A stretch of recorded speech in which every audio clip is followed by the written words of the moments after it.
up, everybody? Chris, the old-ass retro gamer here, back with part 2 of my film collection live stream series. Last week, I went over my DVDs, the relatively few DVDs that I have in my collection. The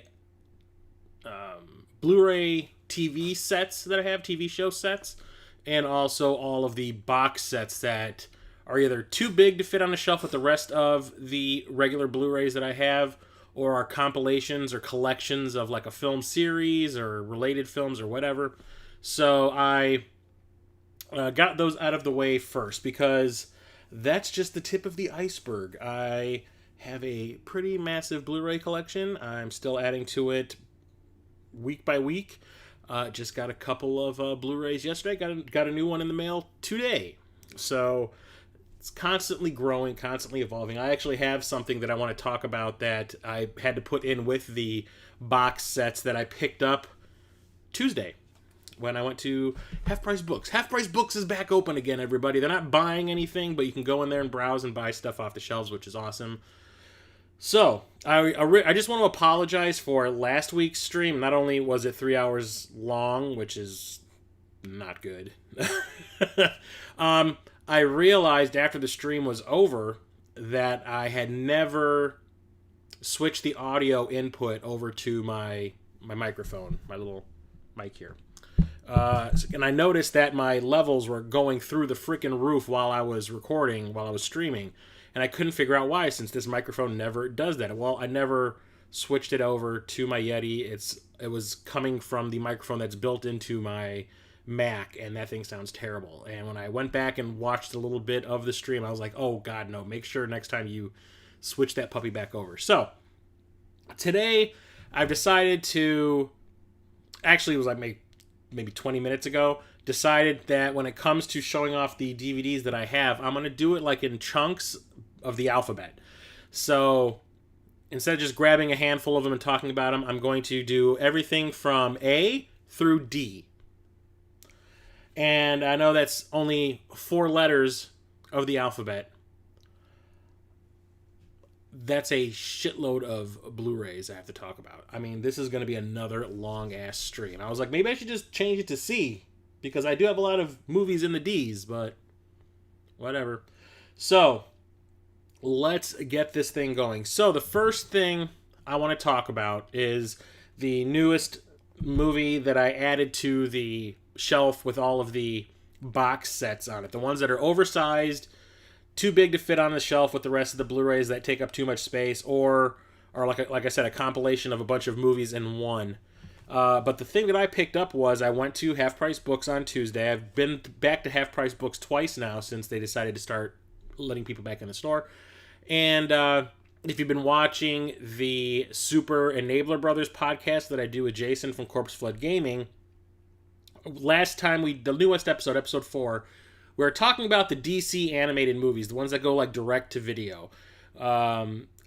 Justice League Dark, Apocalypse War just came out recently, and we wanted to talk about that. And we also talked about all the DC animated movies that we have in our collections. And I thought I had a lot more than I actually did. Jason pretty much has all of them. I had what I thought was maybe 15 to 20, and I ended up having like 8. And I was not happy with that because I have watched a lot. Turns out I've been watching a lot. I'm getting them from the Redbox down the street, or I'm watching them on Netflix or some streaming service, and I think I'm buying them, and I'm really not. So went to the Half Price Books Tuesday, and they usually have a lot of these, and it looks like a lot of people have been picking that area clean because there was a lot more when I went last week compared to when I went this week. But one of the ones that I found was Batman Gotham by Gaslight. This is the limited edition gift set. So the whole idea behind this movie is, what if Batman was around? Well, like, let's take all of the Batman stuff and place it in the Victorian era. And on top of that, let's have Batman going up against Jack the Ripper. And it's based off of a pretty popular comic book, like a graphic novel that I understand. And I watched it the other day, and it's pretty cool. It could have been a lot better, I think. It was a little slow. But the idea itself, I think, is pretty neat. So decided to pick this up, and like I said, this one is way too wide and tall to fit on my shelf. But what is so gift-setty about this? On top of it coming with the Blu-ray itself, it has kind of like one of those raised artwork covers. You can kind of see the light bouncing off of it. It also comes with the Tale of Batman Gotham by Gaslight. It's like a mini comic book that's like hardbound. So that's kind of neat.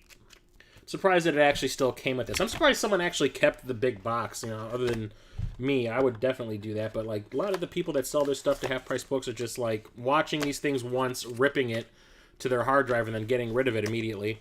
So I was kind of glad to find the complete version of this at half price books this Tuesday. So that's the only like oversized thing I've added to my collection since the last stream. Now let's just get into the Blu-rays proper. So this is going to be a mix of regular old Blu-rays, 3D Blu-rays, and 4K UHD Blu-rays.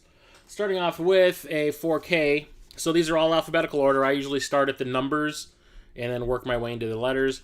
So the first one I have to talk about today is the 4K version of Too Fast, Too Furious.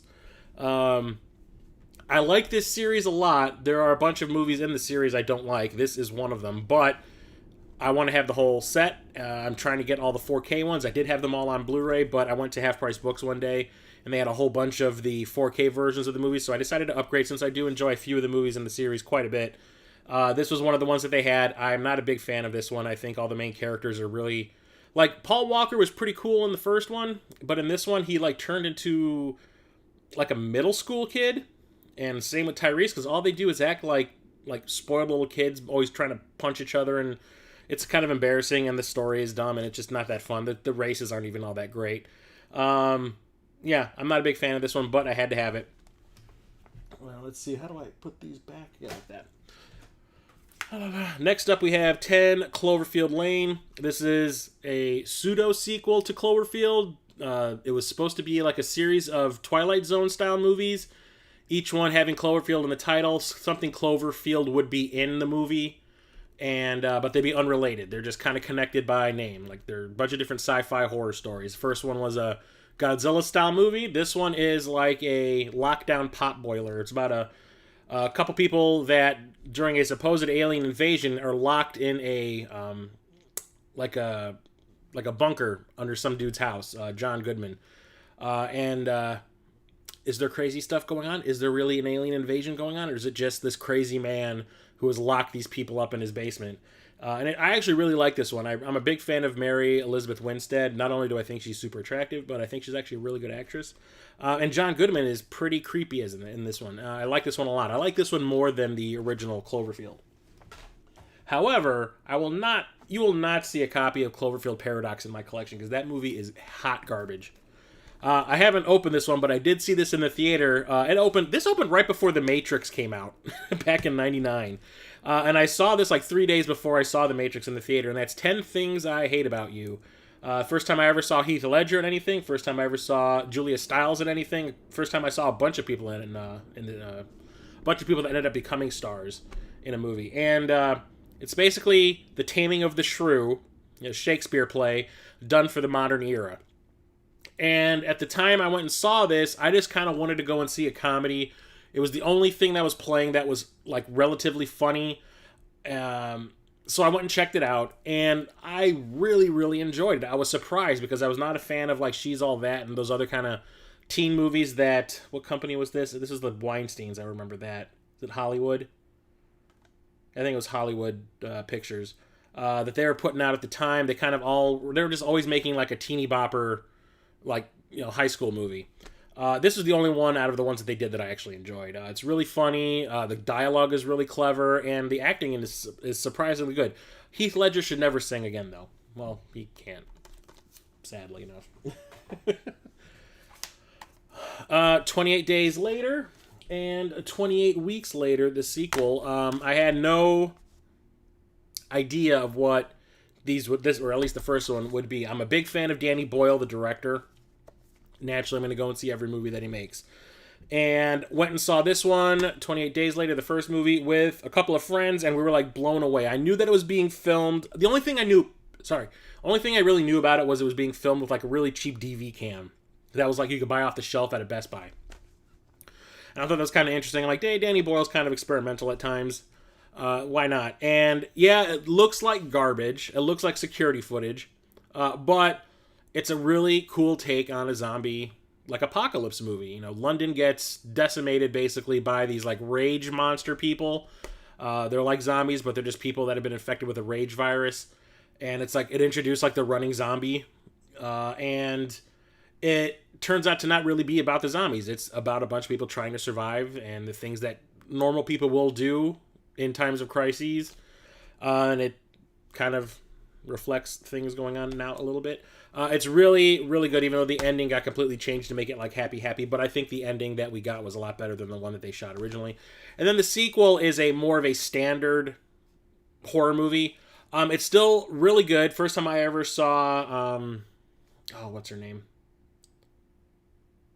Rose Byrne, yes.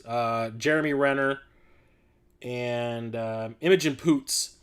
And she is adorable. I really enjoy Imogen Poots as an actress. It's more of the same, just more zombie things. It's like 28 weeks after the supposed rage virus thing has been like cleared out of London. They start letting people back into the country, and it turns out there's like one person who's like a Typhoid Mary, and starts the infection all over again. And it's about a bunch of people trying to survive and get out of London. And it's really good. I really enjoy it. It's a lot of, well, I wouldn't say it's fun, but it's a very enjoyable zombie movie. Really well made. I'm surprised we have not gotten like a 28 months later. I know they were talking about doing like a month and a year movie, but I'm surprised that hasn't happened. I know they're talking about doing a month one again. 30 Days of Night. This is based off of a comic book about a bunch of vampires who descend on this Alaskan town. I think it's like Nome. Or I think it's called Barrow in the movie, but it's really supposed to be like Nome. During the time when like the sun doesn't come up for a month. Actually, I think it's more than a month. In reality, in the movie, it's about 30 days. But Josh Hartnett and Melissa George, pretty good. It's a decent adaptation of the comic book, which I do own and have read. And it was kind of awesome. The movie does take a little bit of liberties, but it does, I think, a really good job of showing off what was in the comic book and what made it work. The 40-Year-Old Virgin, we used to call a guy that I worked with that, because it's exactly what he was. But Steve Carell, first time I ever saw Steve Carell in anything, because I never watched, I don't even know if The Office was on at this point in time, because I never watched The Office. I was not watching The Daily Show, so I didn't really know anything about him. But it turns out to be, like, this is also one of, like, Josh Apatow's, like, first feature films that he directed, and I think he hit it off really good. It's really funny, really dirty, but it brought back the R-rated comedies, which are still going strong to this day, thankfully. Here's a 3D Blu-ray. This is 300, Rise of the Empire in 3D, or Rise of an Empire in 3D. I talked about the original 300 in the last stream. Tonight, I will tell you right to all your faces, I prefer this one to the first one. Why? Not only is there more going on in this one, it's more than just a bunch of guys with their abs hanging out, just like grunting and groaning and doing like the whole chest thumping. You know, there's a lot of like more interesting things. There's, instead of just running around and like always just slashing the shit out of people, there's like boat, battles in this, on the ocean and stuff like that. It's varied. The 3D is fantastic. I talked about this in one of my 3D Blu-rays you need to watch on the PSVR. I think the acting in this one is also a little bit better. I really like Sullivan Stapleton in this one, and Lena Headey gets even more screen time, which is fantastic. This is kind of interesting because it is not only a prequel to the original 300, it is a prequel, sidequel, sequel. You see what happened before the original movie took place, you see stuff that's going on at the same time the original movie took place, and then you see the aftermath of what happened in the first movie, which I thought was really interesting. I like this one a lot. I watched this one more than the original. Here's another 4K. I haven't opened it yet, but I did see this in the theater. And that is 1917. This was one of my favorite movies of last year. Fantastic. World War I movie that's all done in one take. Well, it's not really done in one take. It's the illusion that it's done in one take, which I thought was kind of fantastic. But I really enjoyed this one. It's brutal. It's sad. It's got everything going for it. A lot of really impressive like set pieces that are all done in one take. It's amazing. Highly recommend this one. I need to watch it again. So I'm not a big fan of this movie, but I wanted it because I like the sequel more. We're talking Stanley Kubrick's 2001 A Space Odyssey. I didn't actually spend money on this. When my mother was like clearing out what used to be my dad's like Blu-ray and DVD collection, she was like, take whatever you want to me and my brother. She said this, and I was just kind of like, well, I have the sequel, 2010, the year we make contact. Might as well just take 2001 to have it so the two of them can go together, because I can be a completionist about things I don't like. But yeah, it's impressive that this was made like in the early 60s. Like the special effects and the music, everything about it is really impressive. It's just, to me, it's just super boring. You don't really get a lot of character development. It's just like, to me, it's just, I watch it, and every single time I put this on, or I've tried to watch in the past, and that's just the way it goes. So I'm not really a fan. Don't get me wrong, I love Stanley Kubrick. I just don't like that one. But the sequel, on the other hand, which was made in the early to mid 80s, I think is a better movie overall because it has a direct plot. I mean, they tell you what's going on. Things are made to make sense from the first movie. I like the characters in the movie. Everything about it, I think, is just better. And it's pretty fantastic. I watched this maybe a month ago, and I think it still holds up, even though it's supposed to take place in 2010. Yeah, technology, we weren't still using CRT monitors, with the green screens and stuff. No. No. But it's still, I think, a way better movie. The remake, or the film adaptation of The A-Team, I saw this in the theater opening night with a bunch of friends and coworkers, and all of us were like, yes, it was super fun. Joe Carnahan is a talented director. When he really wants to, he can make an entertaining movie with the best of them. It's super awesome, like summer blockbuster type thing. This also has the unrated extended cut on here, and I don't recommend watching it. What I thought when I saw this in the theater was a really tight, like there was no like fat in the story. It was just exactly what needed to happen. It flowed. Is just slowed down and made boring and pointless. And don't watch it. Just watch the theatrical version. It's one of the few times I'll actually say the theatrical version is better than the extended version. I wonder if like Carnahan actually like is okay with the extended version. I mean, he made those cuts for a reason. Next up is another 3D Blu-ray, and it's Abraham Lincoln, a Vampire Hunter in 3D. I read the book that this is based on by Seth Grahame-Smith. It is super entertaining, and I could not wait to see the movie, and I completely forgot to go see it in the theater. So I never got to see this in 3D until I came to home video. I rented it, and I was like, okay, I missed out. This is a lot of fun. It's really visually impressive. Timur Bekmambetov, I think is the way you say his name, who did Night Watch and Day Watch and Wanted. I think he's a great visual stylist, and for a guy who Russian is his primary language, English is his second language, he really gets his actors to do what they need to do to make it work. And he has cheese. He knows all about the cheese and how to handle it properly. He goes a little overboard sometimes, that's for damn sure, but that's not a big deal. But my only problem with the movie was the guy who they cast as Abraham Lincoln himself. It's another movie with Mary Elizabeth Winstead in it, which is another reason why I like watching this one as much as I do. But the guy that they cast as Abraham Lincoln, what's his name? Benjamin Walker. I mean, he's not a bad actor. I've seen him in other things. It's just he just doesn't seem to get the whole blockbuster thing. He acts like he's in a stage play. And it just kind of bugs me a little bit. But he's really good at the action scenes and flipping that axe around and stuff. It's a lot of fun. It's a cheesy-ass, concept. Abraham Lincoln hunting vampires, but I think it works. It was good in book form, and I think in film form it's pretty good too.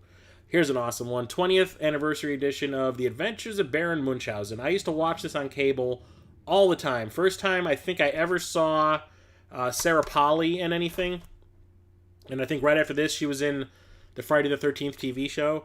But I used to watch this all the time. This is one of Terry Gilliam's movies. Robin Williams is in it, and he's got this funny scene as the King of the Moon. It's visually insanity. For the budget that they had, they managed to do so much crazy stuff special effect-wise. And it's hysterically funny, too. I mean, every time I watch this, I find something new to laugh at, because it's basically an extension of a Monty Python sketch, just with missing a couple of the actual Monty Python members. But I've loved this ever since I first saw it on cable. I never saw it in the theater or on video, but caught it on cable one day when I was a kid, and during the summer when you're off from school, and I was just kind of like, what is this? why did I not know about this? Why did nobody tell me about this? I need more of this in my life. And I absolutely love it. It's a fantastic little film. Okay, so you're going to be seeing a lot of these in these streams because I'm a huge fan of the company Shout Factory and by extension Scream Factory. Yep, Vectrex, woo! Welcome, Virtual Robots Revolt. Welcome to the stream. I'm a big fan of the Shout and Scream Factory label because they put out not only a lot of awesome like collector's editions of Blu-rays, they do a lot of collector's editions that are awesome of movies that I love from my past, from when I was a kid. One of which is The Adventures of Buckaroo Banzai Across the Eighth Dimension. You want to talk about Cheese Fest? That's this one. Didn't see it in the theater. I wanted to see it in the theater, but it came and went like super fast. Nobody saw it. It was a huge bomb, huge financial failure. It found its audience on home video and on cable, which is where I saw it, and I absolutely loved it. It's quirky, it's weird, doesn't make a whole lot of sense. But the thing is, like, this movie has, like, a huge cast of people who were, like, ended up becoming big stars, like Jeff Goldblum, Peter Weller, Ellen Barkin, Clancy Brown, who else? John Lithgow, Christopher Lloyd. God, there's probably, like, 10 more people in here that I haven't named. But the thing is, each one of them looks like they're just having a blast playing these bizarre-ass characters. And it's about an alien invasion, and it's kind of like ripping on War of the Worlds a little bit, uses that as like the jumping off point. It is really, really funny and quirky, and I love it. I love everything about it. It is one of my favorite like 80s cheese movies. Even got a little tease at the end of the movie to say, you know, Buckaroo Banzai coming, you know, his next adventure is going to be Buckaroo Banzai against the World Crime League. And we never got it because nobody went and saw this movie. It made no money. I'm surprised at the way like things are, like with Tron being like a huge bomb when it came out. And we ended up getting a sequel like 30 years later that made a lot of money, but Disney considered it a failure because they're stupid. I'm surprised that we never got like a retroactive sequel to this because it's raised in popularity over the years. I do have a copy of a script, which I do not know if it is legit or not, about that film. And since the same guy who wrote this movie wrote Big Trouble in Little China, Jack Burton makes an appearance in that script as a Blue Blaze irregular, which is kind of awesome. Here's another 3D Blu-ray, The Adventures of Tintin. This is the limited 3D edition. I got this off of Best Buy's website when I started collecting the 3D Blu-rays back in the day, or what was it, like 5 years ago. Saw this in the theater. I did like a marathon of movies in the theater one day during the summer, I think, or was it Christmas time? It might have been Christmas time when I was on vacation. But this is all CGI, and it's done extremely well. It's based on a comic strip from, I don't know, 20s, 30s, I can't remember where. But it's something that's never really been all that popular in the U.S. I think it's mostly popular over in Europe. And the movie cost a lot of money to make. Steven Spielberg put this one together, and it was like supposed to be like the jumping off point of like a series of films. I think a trilogy of Tintin animated films. And it didn't make a whole lot of money in the U.S. I think it made money in Europe, like I said. And Peter Jackson, I think, is supposed to be directing the next movie. I think they're still talking about doing it. You know, this is pretty much like, what, almost 10 years old at this point? Jesus. 2011, yep. This is 9 years old. Still a fantastic movie. It's a lot of fun. Yeah, I have a huge 3D Blu-ray collection. You're going to see a lot of them today. But I actually really enjoy this one. It's a lot of fun. It's got a really awesome, like, one-shot action scene where the camera never cuts. I mean, it's a CGI animated movie. You know, there's not a real camera in it. But this really impressive, like, action sequence that's all done with one take. It's really cool, and especially in 3D. Aeon Flux, not the best movie ever, but I'm a huge Charlize Theron fan. She's my favorite actress. So went and saw this like day one in the theater because I watched the cartoon on MTV all the time and I thought it was great. I was like, how is that going to translate into a movie? I don't know. I got to see this because of that fact alone. And then Charlize Theron's going to be in it, and it's, yes, please. And yeah, it's okay. It's not the greatest thing ever, but I got this like dirt cheap at like a half-price book, so why not? Visually, it's pretty cool. Next up, we have Airplane and its sequel, Airplane 2, the sequel. Airplane is one of those movies that got like a ton of play in my house when I was a little kid. My parents, I think, had gone to see it in the theater, and they absolutely loved it.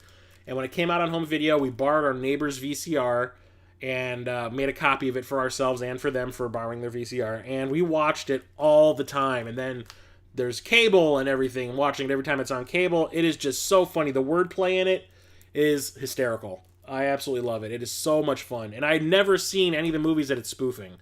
So just the fact that it was funny on its own, even though I'm not getting the jokes that are making fun of airport or in the airport movies, it says something about the movie itself. So that's great. And then we have the sequel, which is more of the same, but this one's kind of making fun of Battlestar Galactica a little bit and like Star Wars and Star Trek and stuff. Even William Shatner shows up in here. It's not nearly as good as the first. They recycle a lot of jokes from the first movie. But Shirley, you can't be serious. I'm always serious. Don't call me Shirley. I still laugh every time I see Otto, the autopilot, getting a blowjob. But the second movie's funny. It's really funny. It's just not nearly as funny because, like I said, a lot of recycled jokes. But seeing William Shatner doing like they're flashing, they're blinking, just freaking out. The first anime I ever saw, and probably the first one a lot of people ever saw. This movie was really influential in some of the visual styles of some of the short films that I've made, and that is Akira. Picked this up at the local video store. There was nothing else in that day that my brother and I went there to go rent something, and we were just kind of like, oh, look, cartoon movie from Japan. That'd be pretty cool. Let's check that out. And it just blew both of our minds. We thought it was like the coolest thing we had ever seen, and we were right. I still have yet to read the manga, which I hear is completely different because they made the movie. They started the movie after the manga started coming out, and they finished the movie before the manga was finished doing its run. So the ending of this is, I think, completely different of what is in the manga. But what's in here is pretty fantastic. It's animated fantastic. It's beautiful. Voice cast in the American version was actually pretty cool. And there's been many versions of Akira released on like home video over the years, and I refused to buy them until there was one that had that original like VHS dubbing in here as a selection. And it has the original Akira sound clips from 1988. It has the original voice track, which is why I wanted it. It's a fantastic anime. Gateway drug, if you will. Here's one of my 4K Blu-rays. It's Alien Covenant. This is Alien 6. Not my favorite in the series. I do enjoy it, even though like each of these movies boils down to somebody sticking their face over one of the hatching eggs to get a face hugger on. It's like, why do you keep doing that? These characters don't know what it does. Of course they're going to do that. But this one's building off of what happened in Prometheus. It follows like a couple years after Prometheus, I think. And I enjoy it. It's pretty cool. The CGI for the alien especially is kind of dodgy. But for the most part, I enjoyed it. It's just another Alien movie. I hope they make another one to like wrap it up for all the stuff that they set up in this one. I want to see where it goes. And what's his name? It's Rocket Sauce last week. Because I had the Alien anthology box set that I talked about last week, as well as the Prometheus box set that I had. It's Rocket Sauce asked me last week, do you have the Alien vs. Predator movies? And I said, yeah, I do. I have the Alien vs. Predator double feature. This has the original Alien vs. Predator and the sequel, Requiem. Do not like these movies, but I'm a completionist. Want to get all the Alien stuff. Want to get all the Predator stuff. Got to get them. I want to say that I think the second Alien vs. Predator movie is the better of the two, at least in my opinion, because there's more going on in it, and it doesn't really try to retcon the rules that were set up, like in Alien vs. Predator, the first one. People get impregnated with the by the facehuggers, and within 15 minutes there's an alien popping out of their chest. In the original movies, they make it look like it took at least a day, but we had to speed things up, so let's change the rules. Why not? But the thing that really hurt it was the fact that it was forced to be a PG-13 movie, so all the violence that you associate with Predator and Aliens is not there, unless it has to do with Alien on Predator violence, but when it comes to the human violence, there's nothing. Alien vs. Part 2, Requiem, fixed all that. The first thing you see happen in that movie to a human is a chest burster come out of like a 7-year-old kid. You watch someone's face dissolve off by alien blood. You see some girl get like pinned to a wall by that frisbee blade thing that the Predators have. It is nasty. The movie's still pretty bad as far as I'm concerned, but I had to have that. I got it at like Best Buy for $5 or $10 or something. I was like, whatever. I talked about this in my second movies or 3D Blu-rays to watch on your PSVR.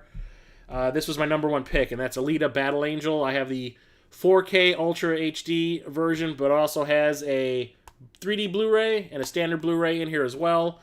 You can actually pick this one up at Target. That's where I keep on seeing it. I ended up pre-ordering this off of Amazon.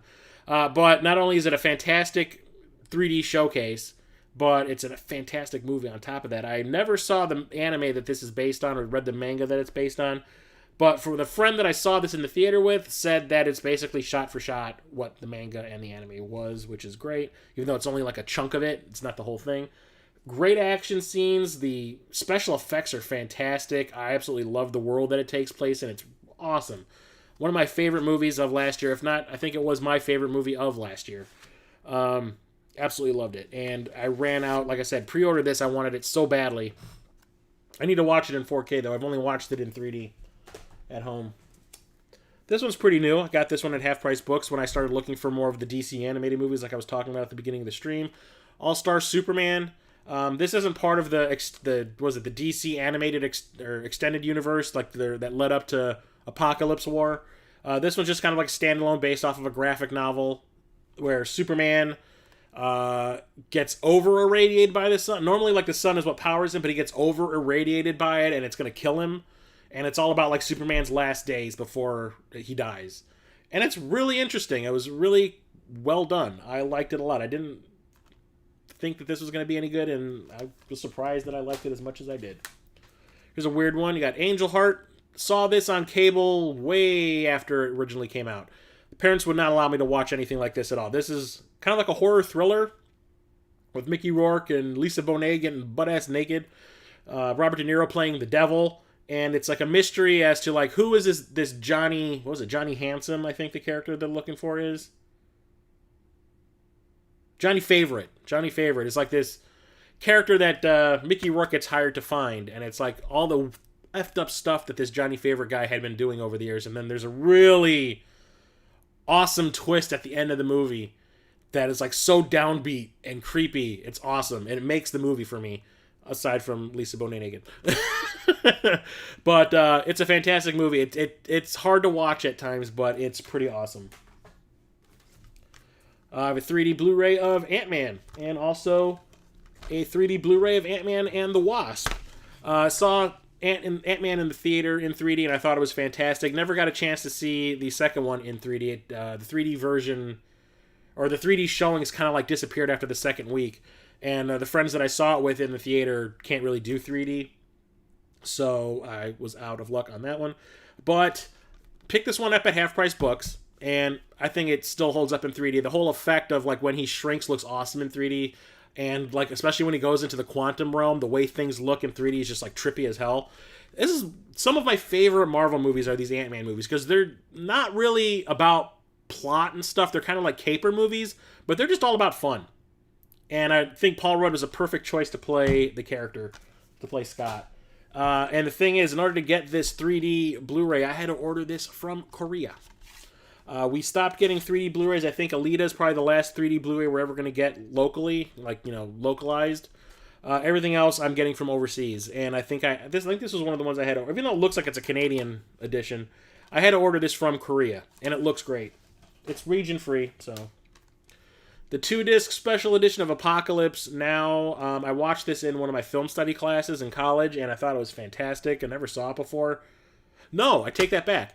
I tried to watch this a couple of times back in the day, but I never get into it. But it was playing at the IMAX in Chicago at Navy Pier, and a friend of mine was kind of like, "Hey, let's go check it out." And I was like, "Hey, I've never seen it before, so yeah, let's do it."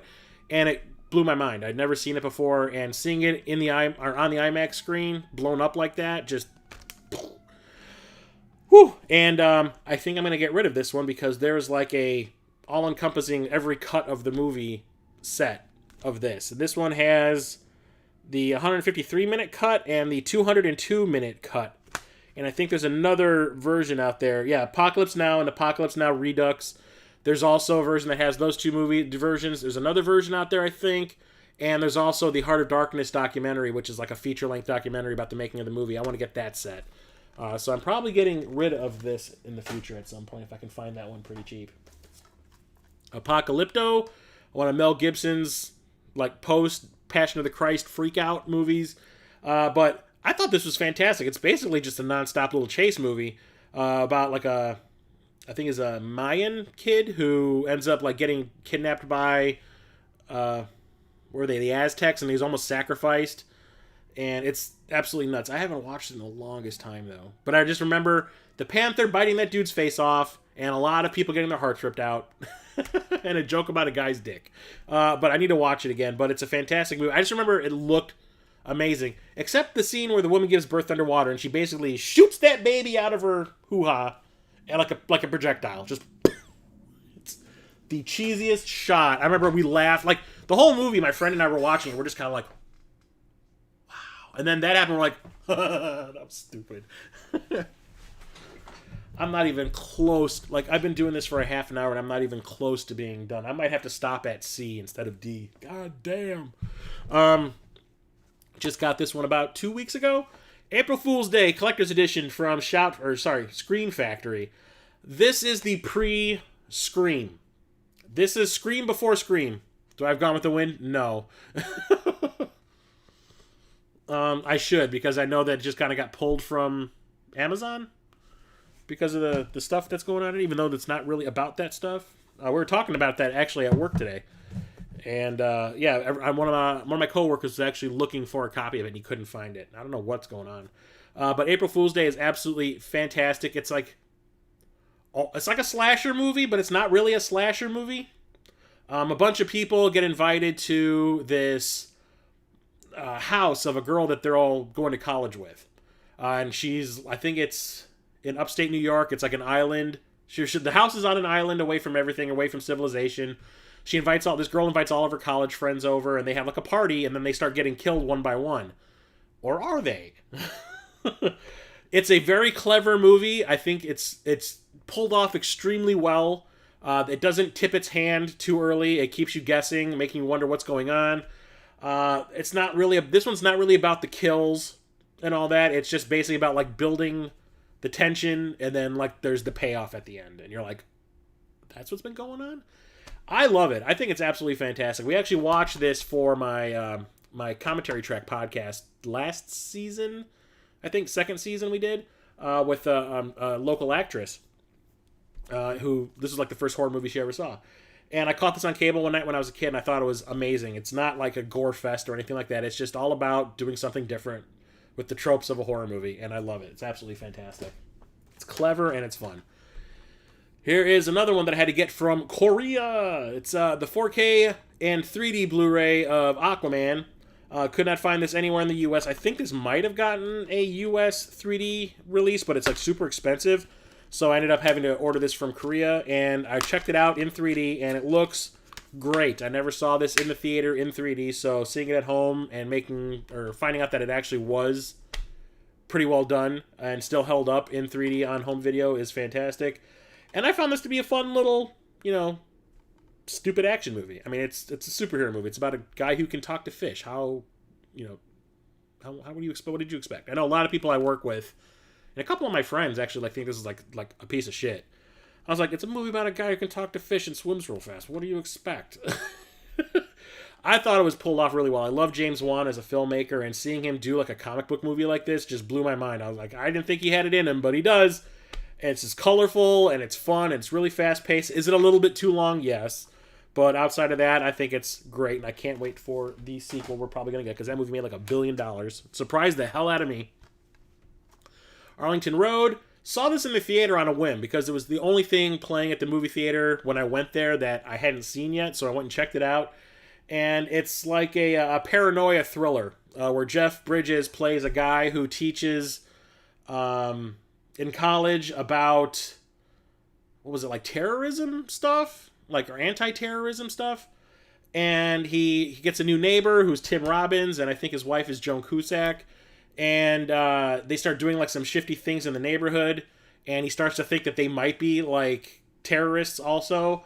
And it's about like his mind unraveling, and like, is what he's thinking really happening and stuff like that? Because his wife got killed in a terrorist attack, and is he just paranoid? And I thought it was really clever. I really enjoyed it, and the ending was like gut wrenching to watch. Real fantastic soundtrack too. Music's by, was it Tom and Andy? I think they're Lunatic Calm. one of my favorite movies of all time. This is another one that I had to get from Scream Factory, and it's Army of Darkness. Absolutely love Army of Darkness. Love Evil Dead 2. Can't stand the first Evil Dead. But I love Army of Darkness. I love Evil Dead 2. And this one is like the all-encompassing set.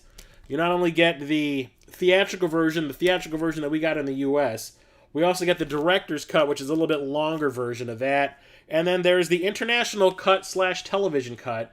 International cut has the original ending where Ash wakes up in the far future after like the world has been destroyed. But this is one of my favorite films. It's a sequel to Evil Dead 2. It's actually Evil Dead 3. It's supposed to be called The Medieval Dead.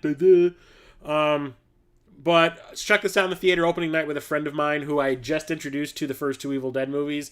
And like we watched it right before we went and saw this. I had seen them before. He hadn't. And he was just like, okay, let's go. And he absolutely loved it. We all loved it. We were laughing so hard. I did not expect to go... I expected there to be humor after seeing Evil Dead 2. I didn't expect it to be like freaking Three Stooges slapstick. But I didn't mind because I was just like enjoying myself so much watching this in the theater. I could not get enough of it. I watch this at least twice a year.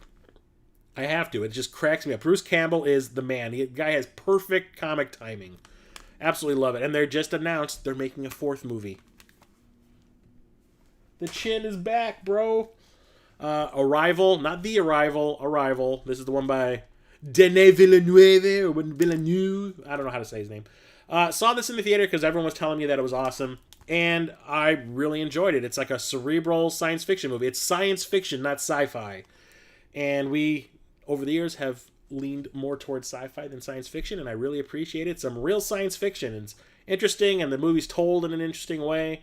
And it's not like you would think that the trailers kind of made it look like it was an alien invasion movie. No.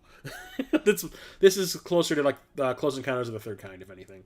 It's fantastic. It's just really well paced, well acted. Everything about it I think is fantastic. Had to get that. It's one I'm going to upgrade probably to 4K if I can find it. So that was Arrival. Now here's The Arrival. This is the alien invasion movie.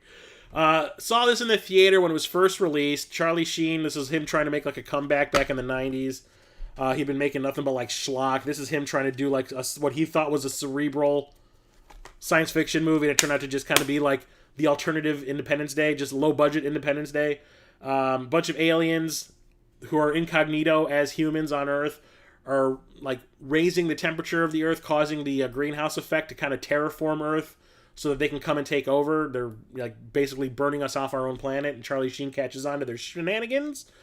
And for a low-budget little science fiction movie, it's pretty entertaining, and I think it still holds up. It's not the greatest thing ever. There's some stuff in here that was kind of cheeseball, but it's way better than the sequel. Never in a million years would I ever recommend to anyone ever watch the second Arrival. It is garbage. But this one is like like I said, it's an entertaining little like cheapy sci-fi movie.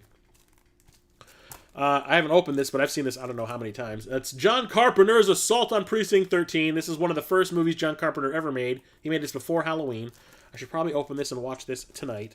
But it's a siege movie. John Carpenter is like a closet, well, he's not a closet Western fan, but he always tries to take movies that he liked when he was a kid that were Westerns and mix them into like modern day stuff. So he took a movie that was all about cops and turned it into Rio Bravo at a police station instead of like, what is it, the sheriff's office? I can't remember. It's been a long time since I've seen Rio Bravo. But this one's fantastic. It's just about a bunch of cops being like, they get trapped in their police station that's closing down by a bunch of gangs that have just decided to like take them all out.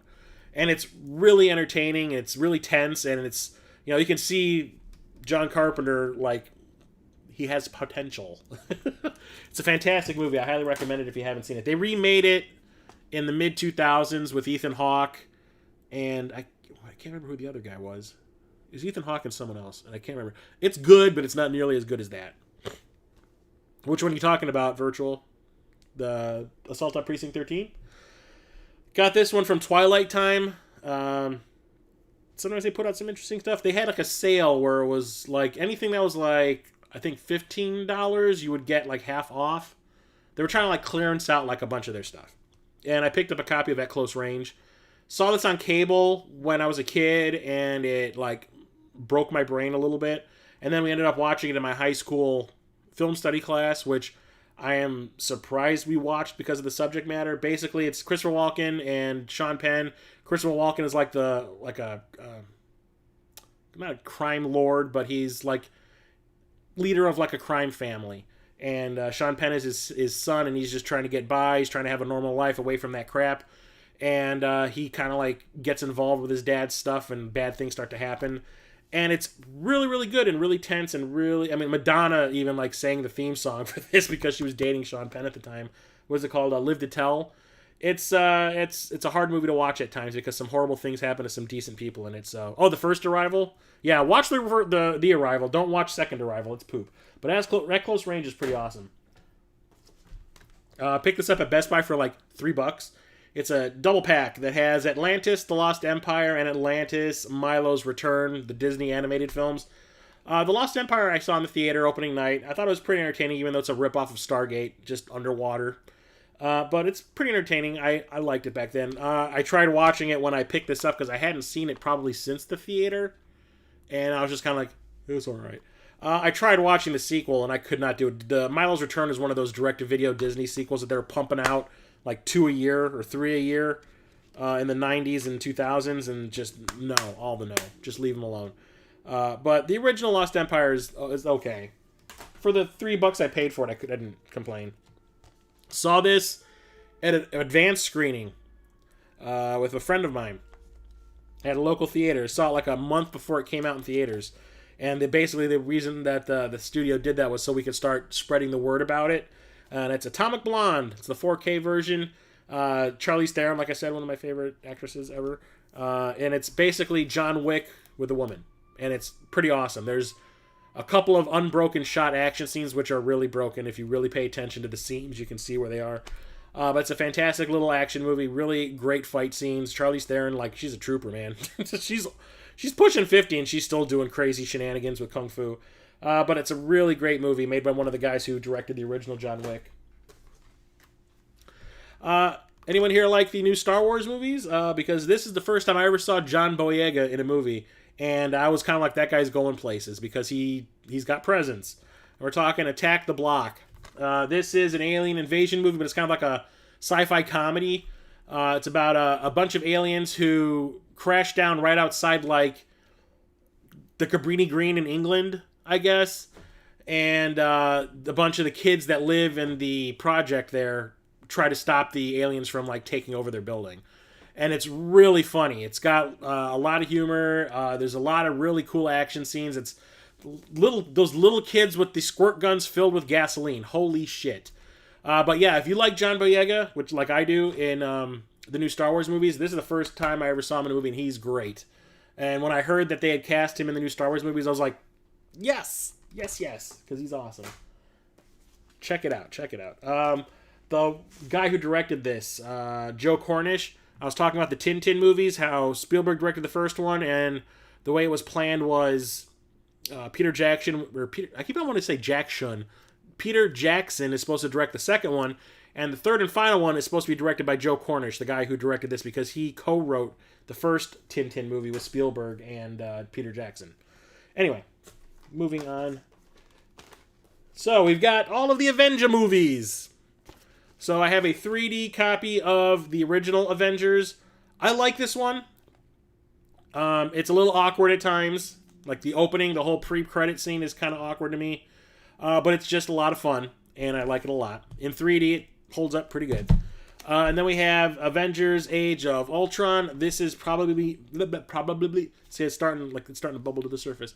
This is probably my least favorite Marvel movie that they've made. I can't stand this one. It doesn't feel like a movie.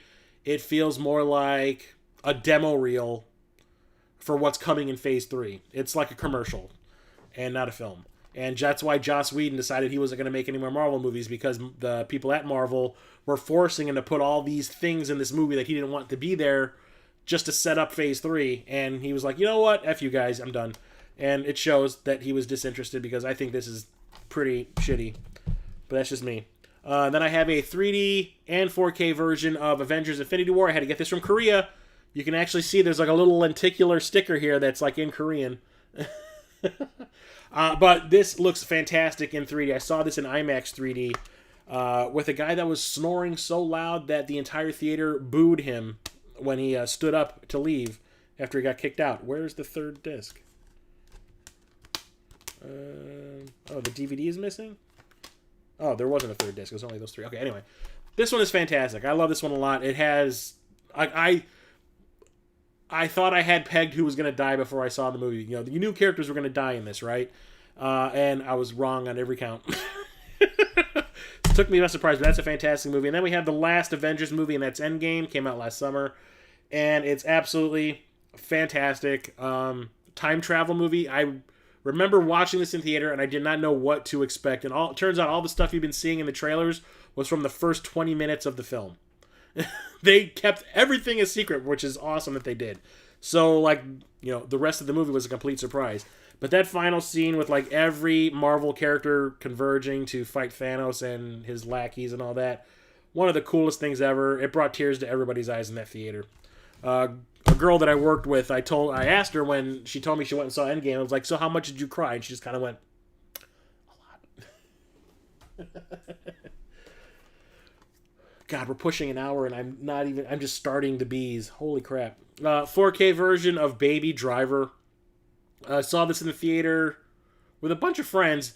Didn't really know what to expect. I really, really do like Edgar Wright as a filmmaker. He was originally supposed to make Ant-Man, but he got fired or he quit because they weren't going to do it the way he wanted.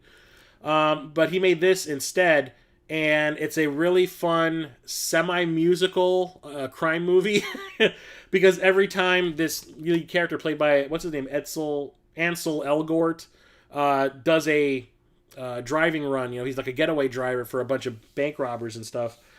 He listens to like this music, and everything he does driving wise is like timed up to the music, and it turns into a musical. But instead of watching people sing and dance, you're watching like this car do this dance routine with the way he drives it. It's crazy, and it's a lot of fun. I like this one a lot. I haven't opened it yet. I haven't had a chance to watch it, but I saw it in the theater and I thought it was absolutely fantastic. Back to School with Rodney Dangerfield. Saw this in the theater when I was a kid. Loved it back then. I still love it now. Rodney Dangerfield's probably one of my favorite comedians ever. Everything that comes out of this guy's mouth is gold. Oh, man. Am I going to get to Caddyshack tonight? Probably not. But basically, Rodney Dangerfield, you know, decides to join his son at college because he never went, and he's like this multi-millionaire that owns like a big and tall store full of like clothes for fat and tall people. And like everyone keeps on calling him stupid and unrefined and stuff like that. So he decides to go to college to actually like get an education, and it's all about the shenanigans that happen. Highly recommended. There's another one from Scream Factory. It's one of their double features, but the thing is I bought it for one of the movies. I did not know anything about the second one. What's up, Freaka 4? Virtual robots? What you talking about? Oh, Virtual Robots, the guy that's here. I was like, is there something in the room that I'm not seeing? Anyway, so this double feature is Bad Dreams and Visiting Hours. I bought this for Bad Dreams. Knew nothing about Visiting Hours.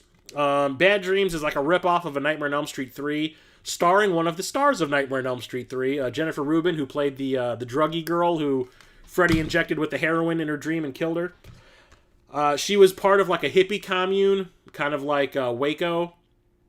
And the guy that ran the commune decided that everyone needed to commit suicide, burn themselves to death. And she was the only survivor, and she was in a coma for like years.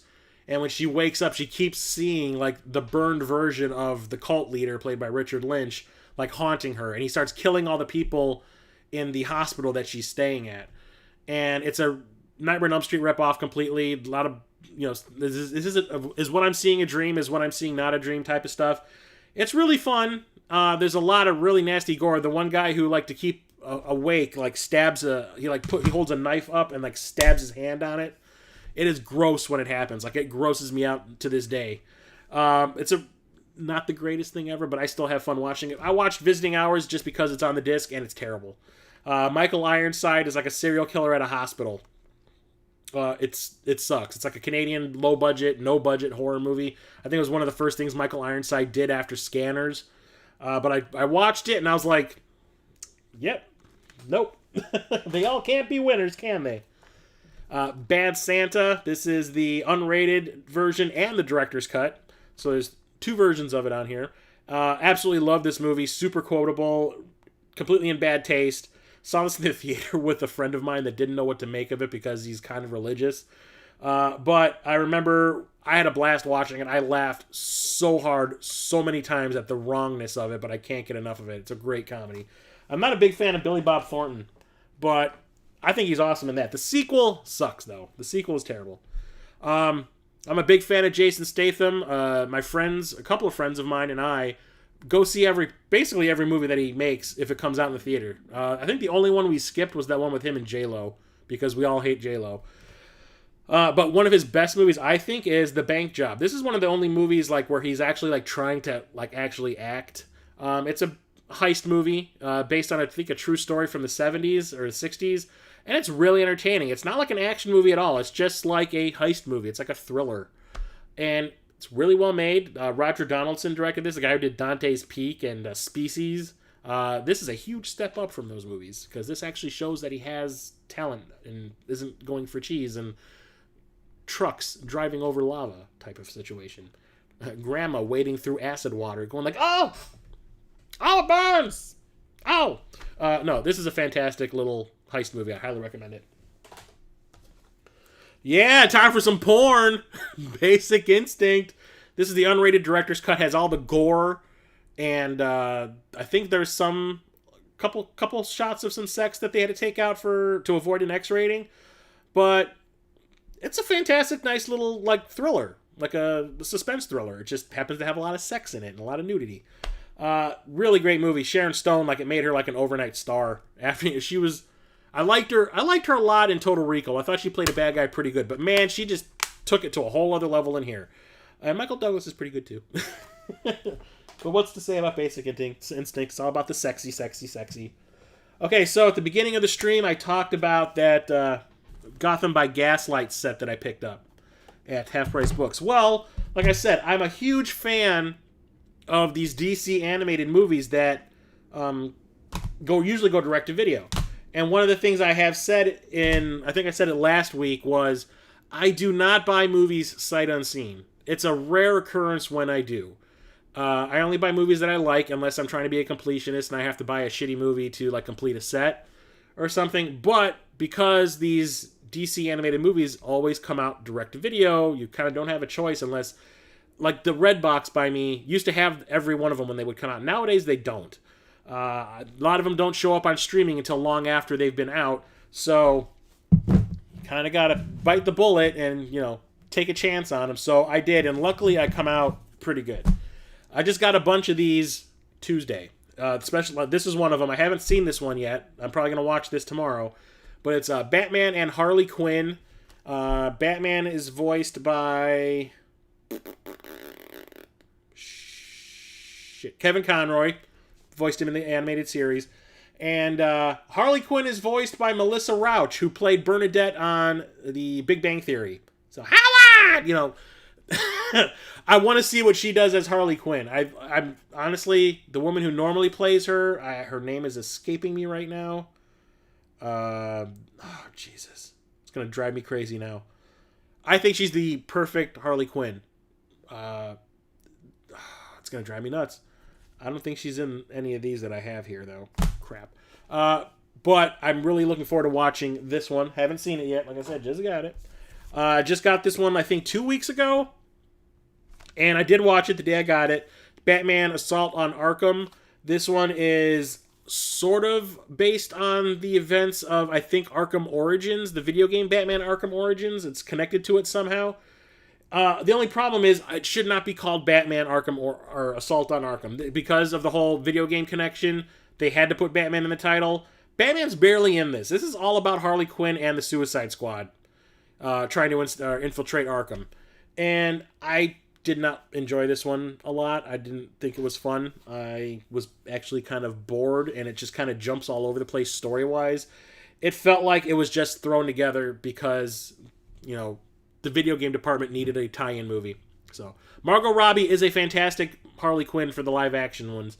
I'm talking about the woman who voices Harley Quinn in all these animated movies normally, and the TV show. Tara Strong, Margot Kidder. That's Lois Lane, man. Come on, get with it. This is my favorite of all of the animated DC movies. and that is Batman: The Dark Knight Returns. This is the deluxe edition because the movie was so long they split it into 2 parts. Never mind.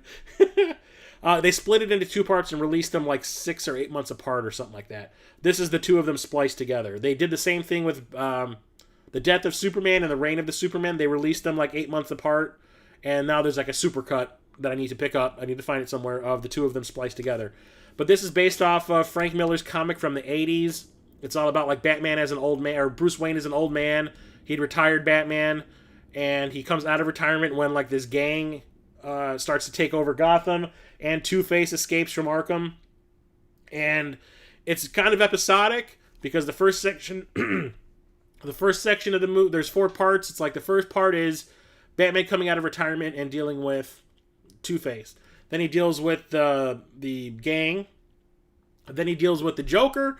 Then he has to deal with Superman because in the storyline of this, Superman is a pawn of Ronald Reagan. And basically, Ronald Reagan is his boss. And Ronald Reagan says, hey, that Batman guy that we thought was retired, he's embarrassing us. He's making it look like we can't do our jobs. Go take him out. And Batman and Superman have this epic fight, which is kind of what you saw at the end of Batman vs. Superman. Some of the stuff in that movie is taken from this comic book, this animated movie. This is my favorite animated movie from this series, so I highly recommend checking this one out. It is absolutely fantastic. Peter Weller plays Batman in this. He's great. And it has a fantastic soundtrack that sounds like John Carpenter composed the music. It's awesome. Absolutely love it. Here's another amazing one that I found at Half Price Books. I think I got it for like $10. It's the 4K version of Batman Hush, which is based on another comic book series. And basically, Hush is a new villain that shows up in Gotham, and he basically convinces all of Batman's rogues gallery to come after him at once. And it's awesome. It's great. They did change the ending of the comic book series to work better as a movie, which never bothers me because things that are in a book or a comic book sometimes don't translate very well to movies. Like Watchmen, the movie, I love. I think it would have looked cheesy as hell to have giant mechanical squids attacking Earth at the finale.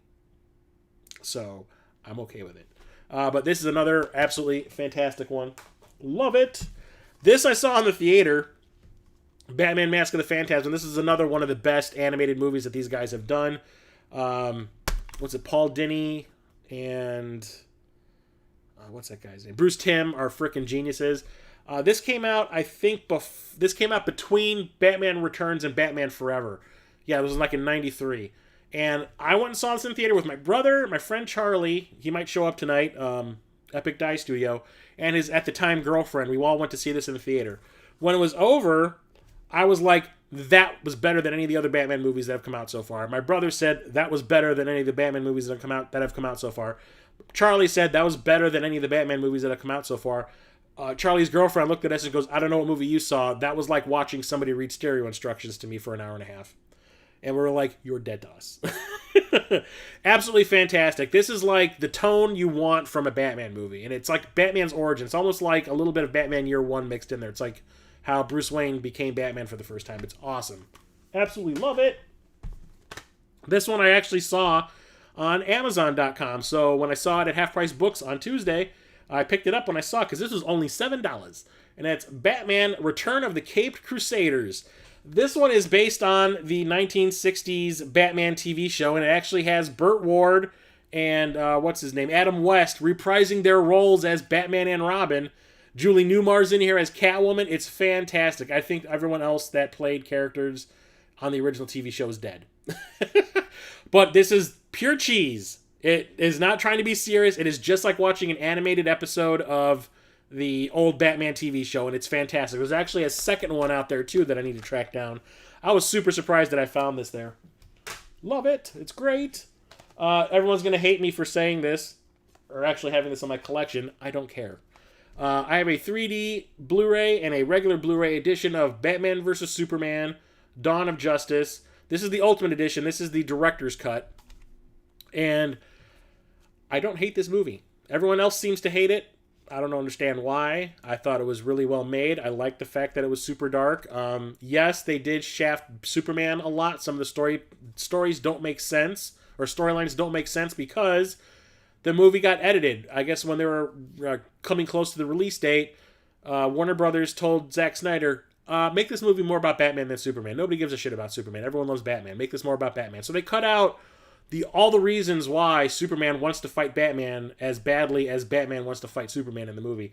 And when you watch the director's cut, all that stuff got put back in, and now the movie kind of makes sense. Yes, I do have a problem with Lex Luthor. I do not like Aaron Eisenberg? Not Aaron Eisenberg. Jesse Eisenberg. Aaron Eisenberg played Nog on Deep Space Nine. I don't really like Jesse Eisenberg as Lex Luthor. He's too young. He talks gibberish. He's like doing this word salad thing all the time. I don't get it. But once he shaves his head, I think it looks pretty cool. But with the hair and just the way it is, just doesn't work for me. I love everything about this. The music is fantastic. It looks great. Cinematography is fantastic. The acting, I think, is great. And I thought that what's his name? Ben Affleck as Batman was pretty fantastic. I remember everyone was like, no, Batfleck's gonna suck. I loved it. I really enjoyed this movie. I don't understand why everyone seems to hate it. But that's just me. I don't hate you if you hate it. I don't. It's your opinion. Do whatever you got to do. I love this one. I watch this at least once a year. I think it's fantastic. I can't get enough of it. I think everything about it is cool. And the 3D is pretty good, even though there's like a couple of chunks of the movie that were filmed in IMAX 3D, and those really stand out about when it comes to 3D. Like, we were watching the movie normally, and all of a sudden the IMAX scenes kick in, and you can really tell because the 3D all of a sudden gets real depth perception-y. And you're like, yeah, why couldn't the whole movie have been shot like that? But outside of that, it's pretty cool. I thought this movie was a myth. Which one are you talking about? Okay, here is a movie from when I was a little kid. I'm sure that none of you have heard of this. But it's called Battle Beyond the Stars. So this is one of those movies that came out in response to Star Wars becoming a huge-ass hit. Roger Corman, who was known for being Mr. Schlock-ass movies back in the 70s, I think 60s and the 70s and the 80s, did nothing but these ultra-low-budget movies that were just like trash. He did Piranha. Piranha was probably one of the more respected movies that he did, Joe Dante's first movie. And then he was just kind of like, you know what, we got to actually sink some money into this to get the special effects working right, to make them look as good as Star Wars. So instead of it being like, hey, we got like $250,000 to make a movie that would normally cost like $10 million, here's actually like $5 million to go and make a movie and try to make it good. And they hired John Sayles, who ended up becoming, he ended up writing for Empire Strikes Back, I think. Or he ended up being one of the writers on Empire Strikes Back. The thing about this is, and it's something that I just noticed on the back that is complete bullshit and not even from this movie. Anyway, it's the Seven Samurai in outer space. It's basically about like this warlord, the space warlord guy played by John Saxon. He comes to this planet of peaceful farmers and says, this planet you're living on, it's mine now. I will be back in like a week, and I'm probably going to kill you all and take over this planet. You're effed in the A. So the farmers don't have weapons or anything like that. They don't know how to fight. They basically have one spaceship amongst the whole planet. They ask this kid who can fly, who is one of the only people on the planet who can fly the ship, to go and look for mercenaries to bring back with him to help defend against this guy. And it's all about the adventure of him going out and finding all these different, some people are, mercenaries for hire. Some people are just like looking for a job type of stuff. It's really entertaining. It's really well done. James Cameron worked on this movie. He did special effects work for this movie. He designed a bunch of the models. This was also one of James Horner's first movies that he composed the music for. He did the music for Star Trek 2 and 3, Aliens, Titanic. This is one of the first movies he ever made a score for. And it's awesome. It's absolutely fantastic. I highly recommend you check it out. Is it cheesy? Yes. Is it dated? Oh, yeah. But it's just a lot of fun. And I don't know if you can really see it, but the ship on the front here has tits. That was James Cameron trying to be funny. All right, thanks for stopping by, Virtual Robots. I really appreciate it. Have a good night. Superman versus Batman? Oh, so you haven't seen Superman or Batman versus Superman? Okay, here was one that it took me forever to get a copy of, because this turned out to be like a really rare edition of this, and I ended up finding it at Gurney Mills Mall, which is like this huge outlet style mall that's it's on the other side of the state. Well, it's very north. How about that? What's up, Cabot? How's it going? I found this at like a Sam Goody or one of those media shops that are everything's way too expensive. I went in there with my girlfriend at the time. We were just browsing, made some steak sandwiches. That sounds delicious. Now I'm hungry. I walked in there with her just to look around. I think she was looking for a specific goth band CD or something like that. I was like, you're never going to find that CD in this joint. So while she was looking for that, I was wandering around the Blu-ray section, and I found the Battle Royale collection. Battle Royale is a Japanese film, and it also has the sequel in here about, get this, a bunch of kids get thrown on an island together and have to kill each other to death.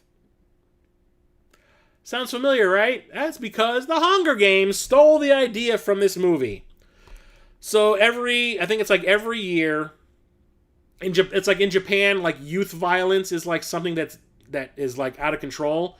So to try to keep it at bay and to try to scare the kids straight, every year, like a random class of kids is basically kidnapped, thrown on this island with a bunch of weapons all over the place, and told to kill each other until there's one left. And it's about, like, you get to see all the different kids. Some kids try to, like, band together and create, like, a gang and stuff like that. And some people just are lone. And you get to see who is a friend and who isn't your friend. Who's, like, superficial or not. Who will just throw their friends under the bus and just kill you so they'll, you know, they can get a loaf of bread because they're starving, type of shit. It's crazy. It's nuts. And then there's a sequel which tries to really overly politicize it, and it doesn't work. But it's a really awesome movie. It's hard to watch at times. The violence, though, is very cartoony. Like, people get shot, and it's like these CGI geysers of blood just shooting out all over the place.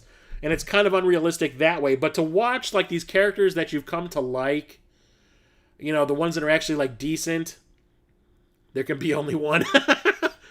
Yeah, Lord of the Flies, yeah, basically. You get to watch these kids, some of them you've actually come to really enjoy, just start to become assholes and get killed in really disgusting ways and stuff. It's a really good movie. The sequel, not so much. Here is the original Battlestar Galactica. This is the 35th anniversary. Jesus, I'm old. So back in the day when Star Wars was still a big thing, or the original movies were a big thing, and everyone was trying to, like, ride off their coattails, a TV show would get made. Sometimes they would just take a bunch of episodes, cram them together, and release it theatrically to be an ad for the TV show coming out. They did it with Buck Rogers, and they did it with Battlestar Galactica. Battlestar Galactica, this movie, which is I think 2 hours long, is basically like 3 episodes of the TV show crammed together. And it's not bad. It is very episodic because it is 3 different episodes crammed together. 2 of them have to do with the major plot of the Galactica people trying to get away from the Cylons that have just basically taken out their home planet. And the other one is just kind of like this other side story thing of them going to a planet they think is like a casino planet. It turns out to be a Cylon trap. New Lando shirt hype. Gotta be all about Lando. Hello, what have we here? I think it still holds up. I think the special effects are kind of great and the music is fantastic, but it is very 70s, like disco music. They go outer space disco music. When they go to that casino, there are disco singers or alien disco singers with 2 mouths and 4 eyes, like, doing the little thing on stage and shit. It's, yeah. It happens. Next up, I have not opened this yet, but I have seen it a couple of times. Got this not too long ago. But there's another one from Scream Factory. I absolutely love this movie. This is another really clever one, and it's called Behind the Mask, The Rise of Leslie Vernon. This is like a deconstruction of a horror movie. And it's, like I said, super freaking clever. So what it is in the movie, or the world that this movie takes place, serial killers like Michael Myers, Freddy Krueger, Jason are all real. Like, they are real things that are happening. People want to be serial killers like that. So there's like all these copycat people running around. So the movie is about this guy, Leslie Vernon, who wants to become the next big, like, serial killer, like Jason or Freddy. And he hires a documentary crew to film him as he becomes legendary, as he becomes as popular as Jason and Freddy and all that. And it's extremely clever and funny. There's like this part where the girl who is directing the documentary about him is asking him questions, and she goes, so one of the things that these serial killers are known for is while they're chasing like their final girl, they're just walking after the person while the final girl is running away. How do you always end up? How do they end up getting in front of them if they're just walking? And he goes, cardio. Lots and lots of cardio. It's just really well made. And a lot of like industry, like horror movie vets like Robert Englund and like Kane Hodder and all them are in here somewhere. It's kind of fantastic. It is really funny. And then it gets like really serious at the end when the big twist happens and you find out what the real deal behind the movie is. And they've been teasing us with a sequel to this for the longest time. And I really hope they make it. I know they were trying to do like a Kickstarter or something. I don't think it ever took off. I absolutely love it. It's fantastic. Like I said, it's super clever. Had to pick this up. Actually, I have 2 copies of the same movie because the one was released here one way and one was released overseas another way. So what I'm talking about here is Robert Zemeckis' version of Beowulf. This was a CGI animated movie. He was doing nothing but like CGI motion capture movies for a while. He recently got back into making regular old live action movies. But yeah, this is his take on the Beowulf myth or whatever. And it's pretty fantastic. I saw it in the theater in 3D, in IMAX, and it's really good. The only thing was it got cut down to be PG-13, and this is the director's cut. This is the unrated director's cut. So there's more violence, more language. Still more of, Beowulf naked in the mead hall with the candles covering up El Junco. But it's really good. I really enjoyed it. I've read the story that this is based on, and the changes that they had to make in the finale, I think, make more sense here instead of just like Beowulf kills Grendel, Beowulf kills Grendel's mom, and then Beowulf kills a dragon. They just kind of feel the dragon thing is kind of unrelated. Here, they tie it all together and it makes sense, and I think it's really awesome. But the thing is, I said that this movie was in 3D when I saw it. It was IMAX 3D. Yep, that's the one with Angelina Jolie. The 3D version was never released over here, even though the whole idea behind the movie was the 3D. It was advertised as being like the 3D spectacle before 3D was a thing. This came out like in the mid-2000s, early mid-2000s, before Avatar. And that was the way you saw it when you saw it in the theater. It was only playing in 3D, if I remember correctly. So to get a 3D copy, I had to get a copy from Germany. And luckily, it's region-free. Got this, I think, around Christmas time this year, or last year. And I only paid like $7 for it, which is pretty fantastic. Yeah, John Malkovich, Anthony Hopkins, Ray Winstone, Robin Wright Penn, and Angelina Jolie, and uncredited Crispin Glover as Grendel. And this is the theatrical version because I think once they had made the cuts to the movie that from the director's cut, they cut all that stuff out. That was what was made into 3D, was just a theatrical cut. And it still holds up. I put this on my list of movies you need to watch in your PSVR in 3D. And it's fantastic.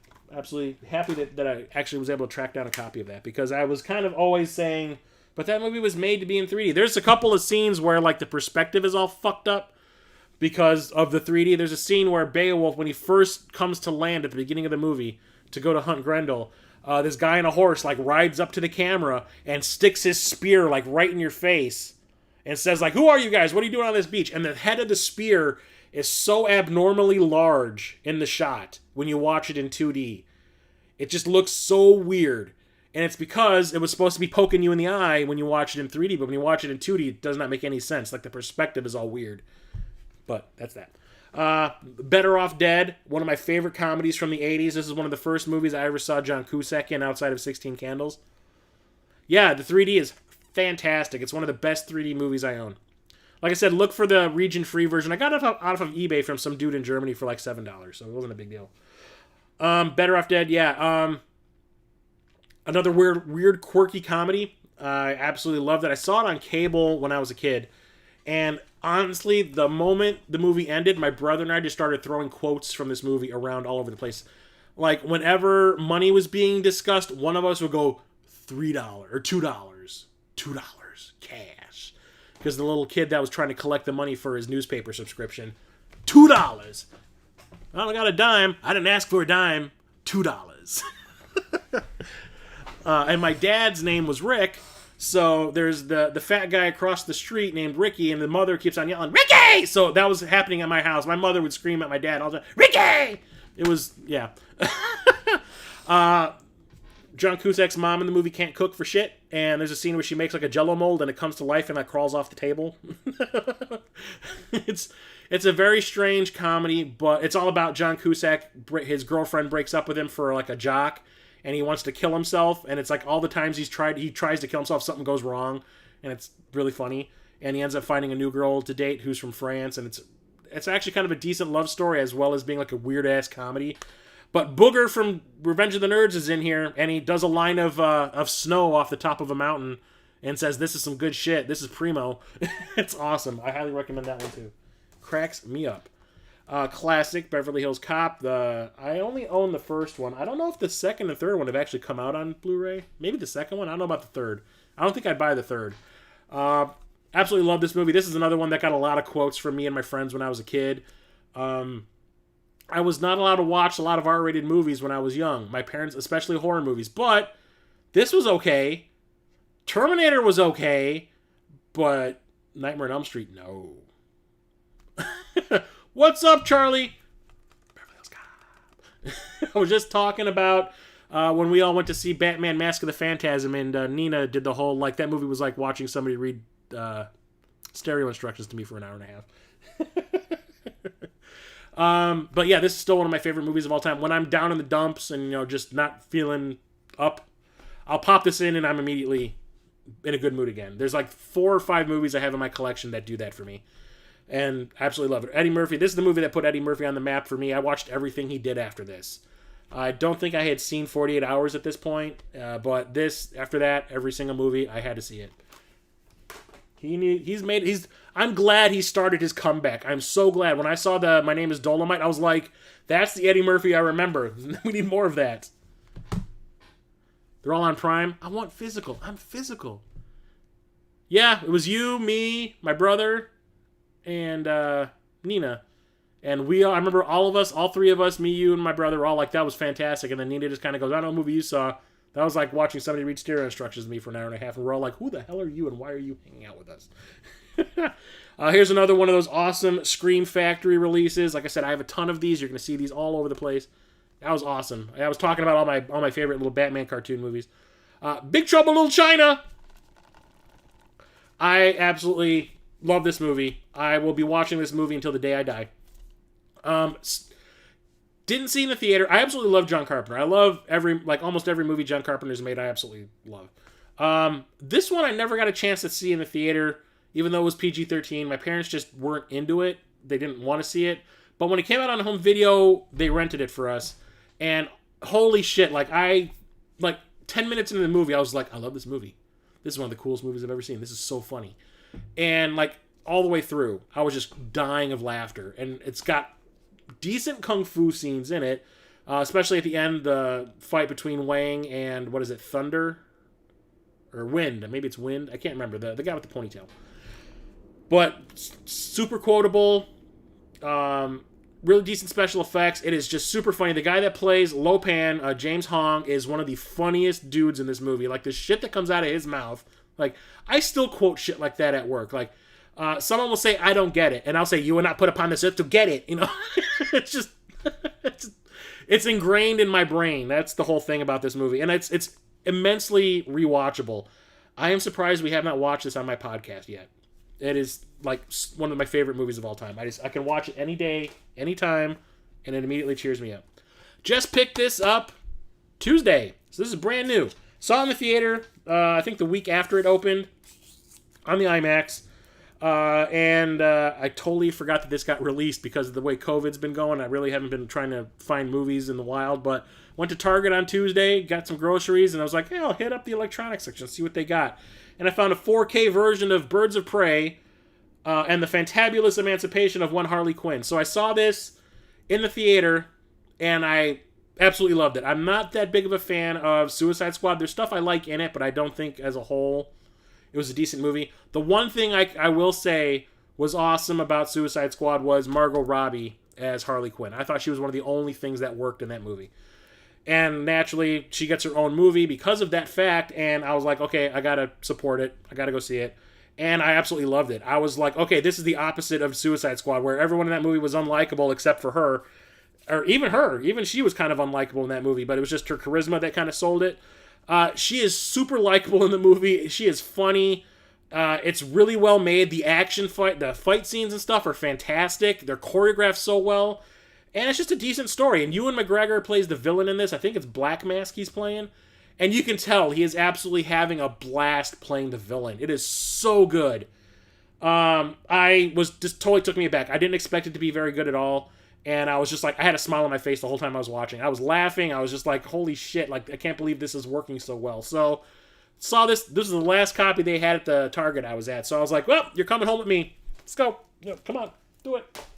So I need to watch that this weekend. I haven't seen it since the theater. Yeah, it was so good. It's so much better than Suicide Squad. Oh my god. Black Hawk Down is 4K version of this. This is one of my favorite like war movies. Another one with Ewan McGregor in it. Saw this in the theater opening weekend. Really didn't know a whole lot about it. I don't remember getting like a huge advertisement push. I just went and saw it because it was a Ridley Scott movie, and I love Ridley Scott.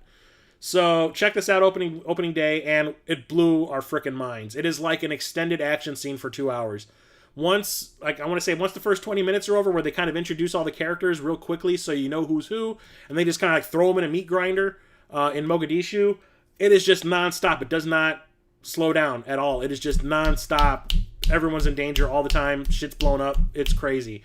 I don't know how they did it. I don't know how you can sustain something like that for 2 hours and shoot something like that. That's just crazy.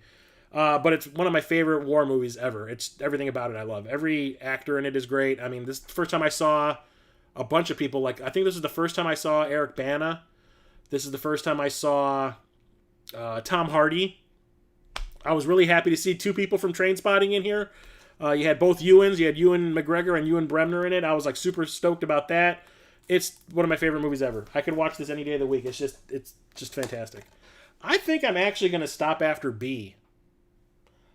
Charlie, I've been doing this since 7 o'clock, and I'm halfway through the B's in my collection. I'm gonna have to stop after B. Shit. Here's another 3D Blu-ray I had to order from Korea, but it looks like it's a Canadian version. Maybe it is a Canadian version. I don't know. But Black Panther. Yeah, I don't need to do another 3 hour. I was hurting after last week. I had no voice the next day. I was dead at my feet at work. It was not good. So yeah, we need to cut this one short. Black Panther! What's up, Peter? How's it going? Yeah, I had to track this down, and holy shit, it was expensive. I found a person slipping on eBay, which is my superpower. I've said it I don't know how many times. Everyone's selling it for like $60, $60, $60, and there's one guy selling it for $30. I was like, that's mine. Wakanda forever! Wakanda in Illinois? But saw this in the theater, like you know how they do the Thursday releases before a movie comes out on Friday? My brother and I went and saw it like the Thursday night before it came out.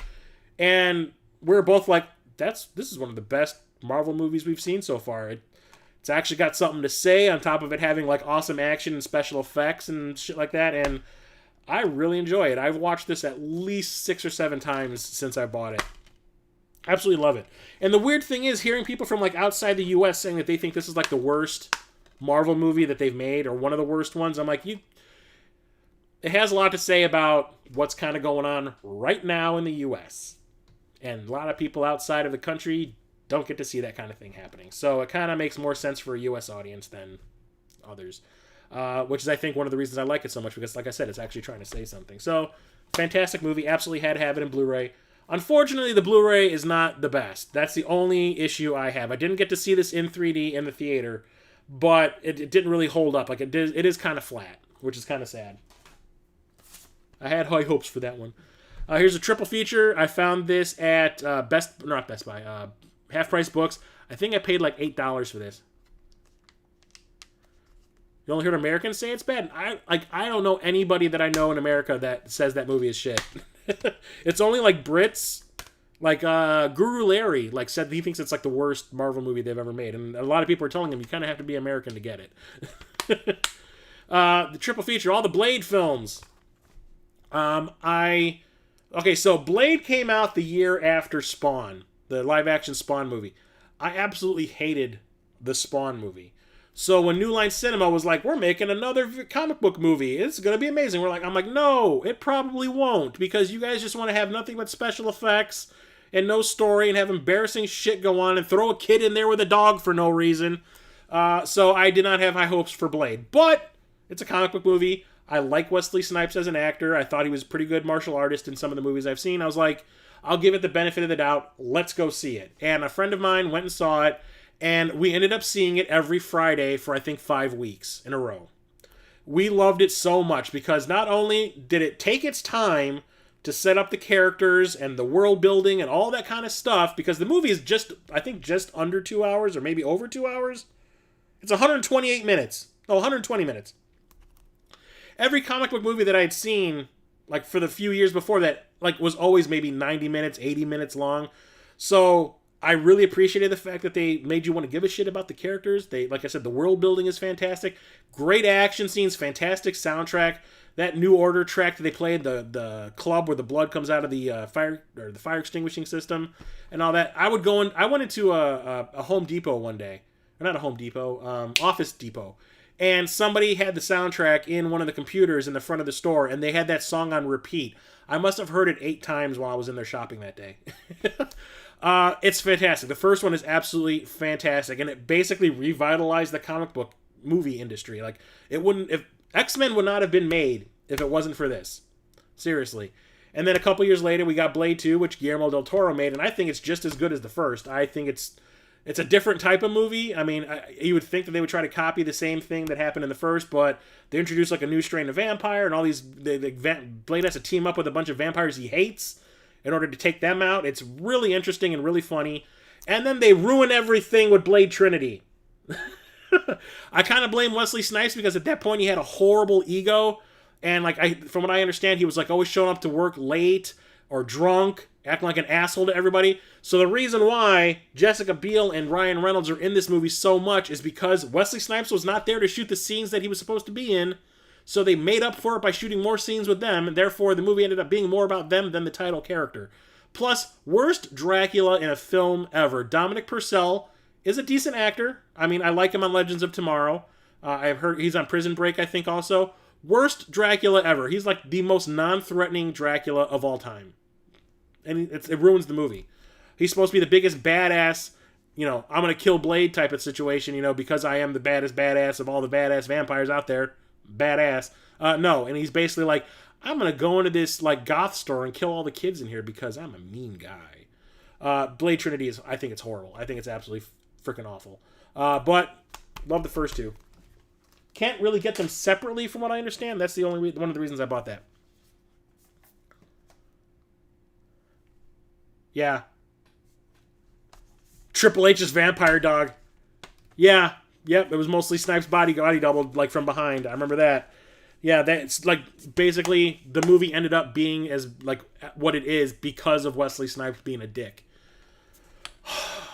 Whatever. Anyone else having stream issues? I'm watching it as I'm recording it. It looks fine to me. Saw Blade 2 in the theater with a friend, and we snuck in large Slurpees from 7-Eleven. Blade 2 is fantastic. I mean, the makeup for... I can't remember the main bad guy's name. The one that Blade has the fight with at the end. My brother made a comment to me, and he was just kind of like, you can tell they did put a lot of thought into the makeup that the new strain of vampires wear, because at the end, when Blade has stabbed the main guy like in the ribs and the tip of the blade is almost hitting his heart, my brother says you could see him through that makeup making that decision that he's going to kill himself, and normally you can't because the makeup is usually so thick. They design it in such a way that the guy could actually emote through it and you can make sense of what's going on, and he goes, you watch that movie or you watch that scene and you can totally see him making that decision that he's going to kill himself at the very end. I'm like, that's awesome. Anyway, Blade Runner 2049. This is the second time I've had to buy this movie. So this was one of the last movies that got a 3D release in the US, and I picked it up from Best Buy like day one because this was my favorite movie of, 2017 or 2018 when it came out? Whatever year it came out, it was my favorite movie. I think it's one of the best sequels ever made. Everything about it I thought just worked. I'm not a fan of Ryan Gosling, but his little, non-acting ability kind of works for the character because he's a robot. That's what I call him. The world building is fantastic. The storyline I think is great. I like the fact that Harrison Ford only shows up for like the last half hour of the movie. I like everything about it. It's just fantastic. It's like a $200 million art house film. And I saw it in 3D on the IMAX and I absolutely fell in love with it. And I had originally bought this like 3D Blu-ray version of it, but then I found out that there was like a 4K and 3D Blu-ray combo pack, which is this Steelbook edition that I guess came out only at Best Buy. And I had to have it. So, got this off of eBay, but it only came out in Canada. That's the thing. It's a Canadian release. It's region free, so it's not a big deal. And I watched it in 4K, and holy shit, in 4K, this movie is absolutely beautiful. It looks okay in 3D. I remember the 3D when I saw it on the IMAX being pretty fantastic. Watched it at home, and I was like, it's okay. It kind of didn't translate very well to home video. But just the 4K version is worth having alone. It is one of the most beautifully shot movies I think I've ever seen. Absolutely love everything about it. There's nothing bad I can say. It almost looks 3D. No, it's just like a pastel-y picture. But it is pretty cool. I love that. Joy. Here's a movie that could never get made right now. Yeah, you have to. I got it off of eBay. Was not that cheap though, but I'm a huge fan of the movie and I was willing to pay what it took. But there's also like a box set version that came out in limited quantities in the U.S. and I think that's going for like $300. I'm a fan of it. I'm not that big a fan of it. I'm not willing. I'm a $300 fan of it. Yeah, this movie can never get made nowadays, at all. I'm surprised it got made back when it got made, but okay. Blazing Saddles. I love Mel Brooks movies, but like, I still can't figure out if this movie is in bad taste or if it's brilliant. I feel bad watching it because of the amount of times, a certain word is uttered that I do not like at all. I think that's one of the worst words in the history of the dictionary. But at the same time, it is hysterically funny.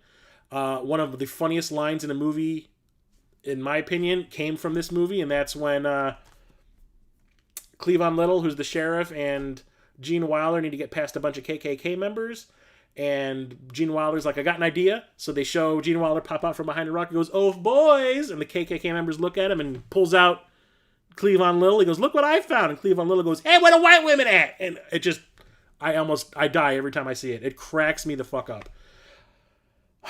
It's a one-of-a-kind movie. You're never going to see anything like this ever again. Like I said, I do think he went a little too far with the stuff being said in it. But I guess it's just a snapshot of a specific point in time. And he is trying to say something. But, yeah, I need to take a drink real quick. The campfire scene with the farts, goddamn. It's just the thing is, like, especially with what's going on now, just thinking about some of the stuff that gets said in that movie, it just makes me cringe. But at the same time, it's funny. It's weird. It makes me feel bad. Just got this in the mail yesterday. I ordered this on Sunday, and it showed up yesterday. I think Charlie liked this one too. This is the collector's edition of The Blob, the remake of The Blob from 1988. Same guy that directed Nightmare on Elm Street 3, which is my personal favorite Nightmare on Elm Street movie, directed this right after he did that movie. All the clout he got because of Nightmare 3 being such a huge hit got him this. He tried to make this before Nightmare 3. He had to make Nightmare 3 in order to end up making this. This is a fantastic horror movie. It's like a horror science fiction action movie. And I did not expect that. My parents would not let me watch this when it came out. Even though they bought me a Gore Zone magazine that had all the nasty pictures in it, I was not allowed to see it. But when it came out on home video, I was like, fuck it, I'm watching it. And I absolutely loved it. I was like, it's got awesome makeup effects, physical effects. I mean, that scene where the blob is on the ceiling in that hospital and lands on that one dude that the main character is out on a date with, and you watch him dissolve, like, bit by bit. It is, like, creepy, but it's awesome at the same time. It's scary. It's scary. There's a lot of action in it. I think that's what surprised me the most about it. I did not think this was going to be like action heavy, but there's like a really cool stunt scene with a motorbike, like jumping a ravine. That was pretty cool. And I remember they said that like they broke that bike when it landed. Like what you saw in the movie is not the way it really went down. Like both tires blew out when they landed, type of thing. And like it ruined that bike. But it's super fun. It's super fast. It's got a lot of cool quotable lines in it. Like, oh great, I killed the raspberry jam.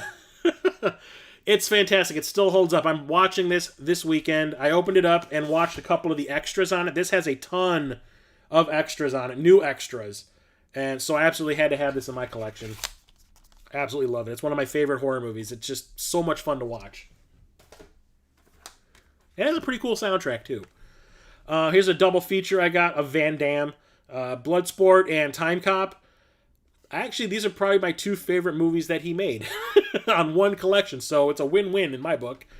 Yeah, Bloodsport was one of the first movies I ever saw him in. I did see him in Break-In before that, trying to outdo the breakdancers in one scene, and they fired him on the spot. So there's a scene where they're breakdancing on the boardwalk or whatever in California, and you see Van Damme like dancing around, watching the breakdancers do their thing, and next thing you know, he's disappeared from the shot because they fired him because he started doing backflips and like taking attention away from the people doing the actual dancing. But they gave him his own movie, and Bloodsport was it, and it still holds up. It's Mortal Kombat. The Kumite. You never plunge the blob. And then Time Cop, I saw in the theater. I think I saw it with Charlie.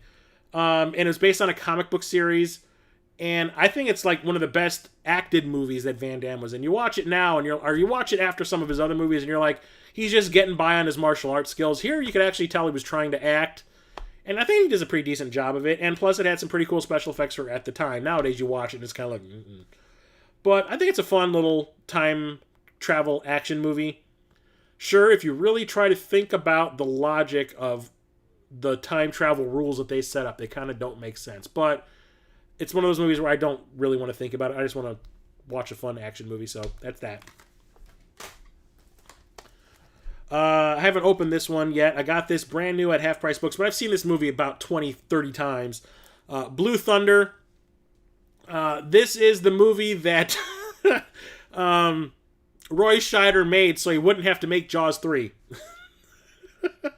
I know he still had a contract, I think, with Universal, and they were trying to use... I think he had one more movie left in him for that contract, and I think they were trying to force him to be in Jaws 3.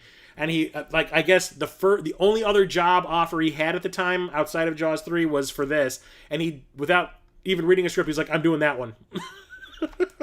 So Blue Thunder, it's Roy Scheider plays a cop who is like on the helicopter. I don't even know what they call that, the aerial unit or whatever, like surveillance or whatever. And a bunch of government people deliver a high-tech chopper for him to test out in like the city limits. And turns out he ended up, like, it has like a infrared camera and microphones that can hear through walls. And while he's just flying it around one night, just taking it on a test drive, he actually records like I think it was an assassination plot. And everyone comes after him to try to kill him. It's really a pretty fun movie. It's pretty cool. It has a great like chopper dogfight over the city at the end with Malcolm McDowell versus Roy Scheider. It's a lot of fun. I like this one a lot. John Badham directed this, the same guy who directed Saturday Night Fever. Go figure. But I've probably owned and sold this movie at least 6 times. I've owned it on VHS, I've owned it on DVD, I've owned it on Blu-ray before this, and I ended up like selling it because I'm like, I'm probably not going to watch that again. You know, I've got better movies to watch. And then I miss having it in my collection, so I buy it again. Ugh, I'm done with that shit. Here's another awesome one. Blue Velvet, David Lynch movie. This is the movie that David Lynch made after Dune. Almost ruined his career. Don't get me wrong. I love Dune. This is better. It's kind of like an erotic thriller suspense movie, I guess. It's hard to explain. There's a lot of shit going on in this movie. Just watch it. I think it's one of David Lynch's best movies. It's like small town crime thriller type of thing. It has to do with a kidnapping and a lounge singer and someone inhaling ether and ooh, I'm slutty. Ooh, I'm slutty. Here's another one that I got through Scream Factory, and it's another John Carpenter joint. It's Body Bags. This was like an anthology creep show style thing that John Carpenter did for Showtime. And it's 3 different stories that John Carpenter actually hosts as the Mortician, I think his name is. I cannot remember what his character name is. I think he's the Mortician. Yeah, he works in the morgue. And he, like, as he opens up the body bags, he tells you the story about the corpse in there. And one of them is about, like, Stacy Keach. He's losing his hair, so he goes and has, like, a hair club for men thing done. but it's like an alien procedure, and basically instead of hair, it's like these worms that look like hair but are slowly eating his brain. One of them is a girl that works at a overnight gas station, gets hunted by like a serial killer. It's played by John Carradine from Revenge of the Nerds. And the other one I think is Mark Hamill's in it, and he gets like an eye replacement. Like he loses an eye and he gets an eye replacement and he starts to see things, if I remember correctly. It's been a while since I've actually seen this. He's a baseball player that submits to an eye transplant after he loses it in a car accident. He starts to see fucked up shit, and he ends up going crazy. Yeah, it's really, really fun. I like it a lot. I highly recommend it. I need to watch it again. It's been forever. Zip yourself in tight. Okay. Small Time Crime Movies, Bernie, starring Jack Black. Oh, I've seen Bernie. Yeah, I haven't. It's been a while, though. Okay, so this one I got off of Amazon, and it turns out that this isn't, like, officially released through the company. I think it's, like... There's these copies of DVDs that you can get through, like, Warner Brothers or through Columbia or whatever. They don't actually have them for sale, like, in stores or whatever. They're like, per order, they will make you a copy. There's a movie that I saw at a 24-hour horror movie marathon in Chicago a couple years ago called Wicked Wicked. That's like watching two movies at the same time. There's actually two movies on screen at the same time. It's the same movie, but you're seeing like two different things going on that are kind of interrelated from different angles and different people's perspectives. And all of the people that I saw the movie with love it, and we all wanted to get a copy of it. We have to order it through Warner Brothers, and they actually will burn you a DVD of it specifically for you. You know, it's per order. They don't actually like make copies of it and give it to just places to distribute. They distribute it personally when you place your order. I think the same thing happened with this. I think this is one of those from Columbia. It's Body Double. And I ordered this through Amazon, and then this showed up, and I'm like, this doesn't really look like a standard Blu-ray. It's got a kind of like a thicker case, and it just says Blu-ray disc at the top. But then I see this Choice Collection thing, and it is from Columbia, and I can only assume that this is one of those, like, per order, they make you a copy of it, which is kind of interesting. But this is a Brian De Palma movie. A lot of his early movies from the 70s and 80s were basically his remake of a Hitchcock movie. And this is his remake of Rear Window. But it's got a lot of porn in it. That Craig Wasson plays like this actor who's like out of work. He meets this guy at an acting class, and the guy says, hey, I'm going out of town. I need you to watch my house, like be a house sitter while I'm gone. Oh, and by the way, be sure to check out this girl who does this striptease across the street every night with this telescope I conveniently have installed in the house. And he actually sees this woman get murdered, and it turns into like this thing about him trying to figure out who murdered this woman. And it goes into like the porn industry, and like Melanie Griffith shows up naked all the time. It's actually a pretty decent movie. It's the first time I ever heard Relax, Don't Do It by Frankie Goes to Hollywood. There's like a whole porn scene with Craig Wasson getting cast in a porn movie just so he can do an investigation into a lead that he has. He gets a part in a porn movie, and they actually have this whole porn scene that he's walking, this like scene he's walking through while they're playing Relax, Don't Do It. And it's pretty funny. I highly recommend checking it out. If you're like a fan of like Hitchcock movies, this is like the twisted version of Rear Window. I like it a lot. It's one of my favorite Brian De Palma films. Here's a really cool horror movie from the 80s that I think I didn't see it until like the mid-90s.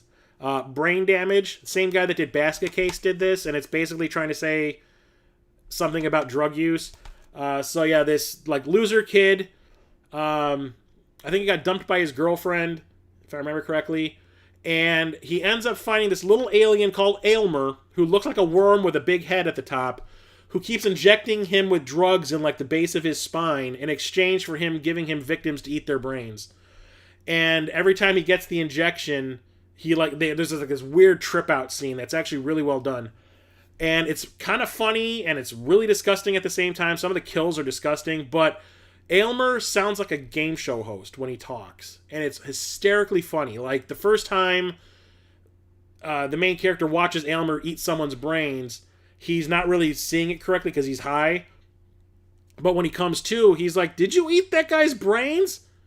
And Aylmer goes, "Yeah, right through their mouth." And he goes, "Is he dead?" He goes, "Of course he's dead. What, are you kidding?" It just, the way he says it just cracks me up. Anyway, it's a really funny horror sci-fi movie. I really recommend it if you can get a copy of it. I think it's actually streaming on Amazon. I like that one a lot too. That one's a lot of fun. This one I think I saw with Charlie in the movie theater. Epic Die Studio. Brain Scan. This is, I think, the movie that Edward Furlong made right after Terminator 2. And it's video game related, people. So any of you people who are in the video game community, you need to get on this movie if you haven't yet. So basically, Edward Furlong, he's like a crippled kid. He got into like a car accident and fucked his leg up, so he's kind of homebound a lot of the time. His dad's got a lot of money, and he just buys him whatever he wants. He's huge into video games. Finds out about this horror video game called Brain Scan, and it's like virtual reality, and he can't tell if he's actually playing the game or living it, because it's like running around as a serial killer, and he can't figure out if he's actually, after he's played a session of the game, he's just kind of like, that was the best game ever. Like, that was a lot of fun. I killed somebody in that game. It's amazing. And then he finds out that someone that looked like that person died in real life.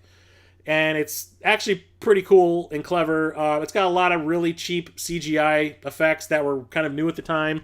But I think it's pretty fun. If you're a video game fan, this is like right up your alley.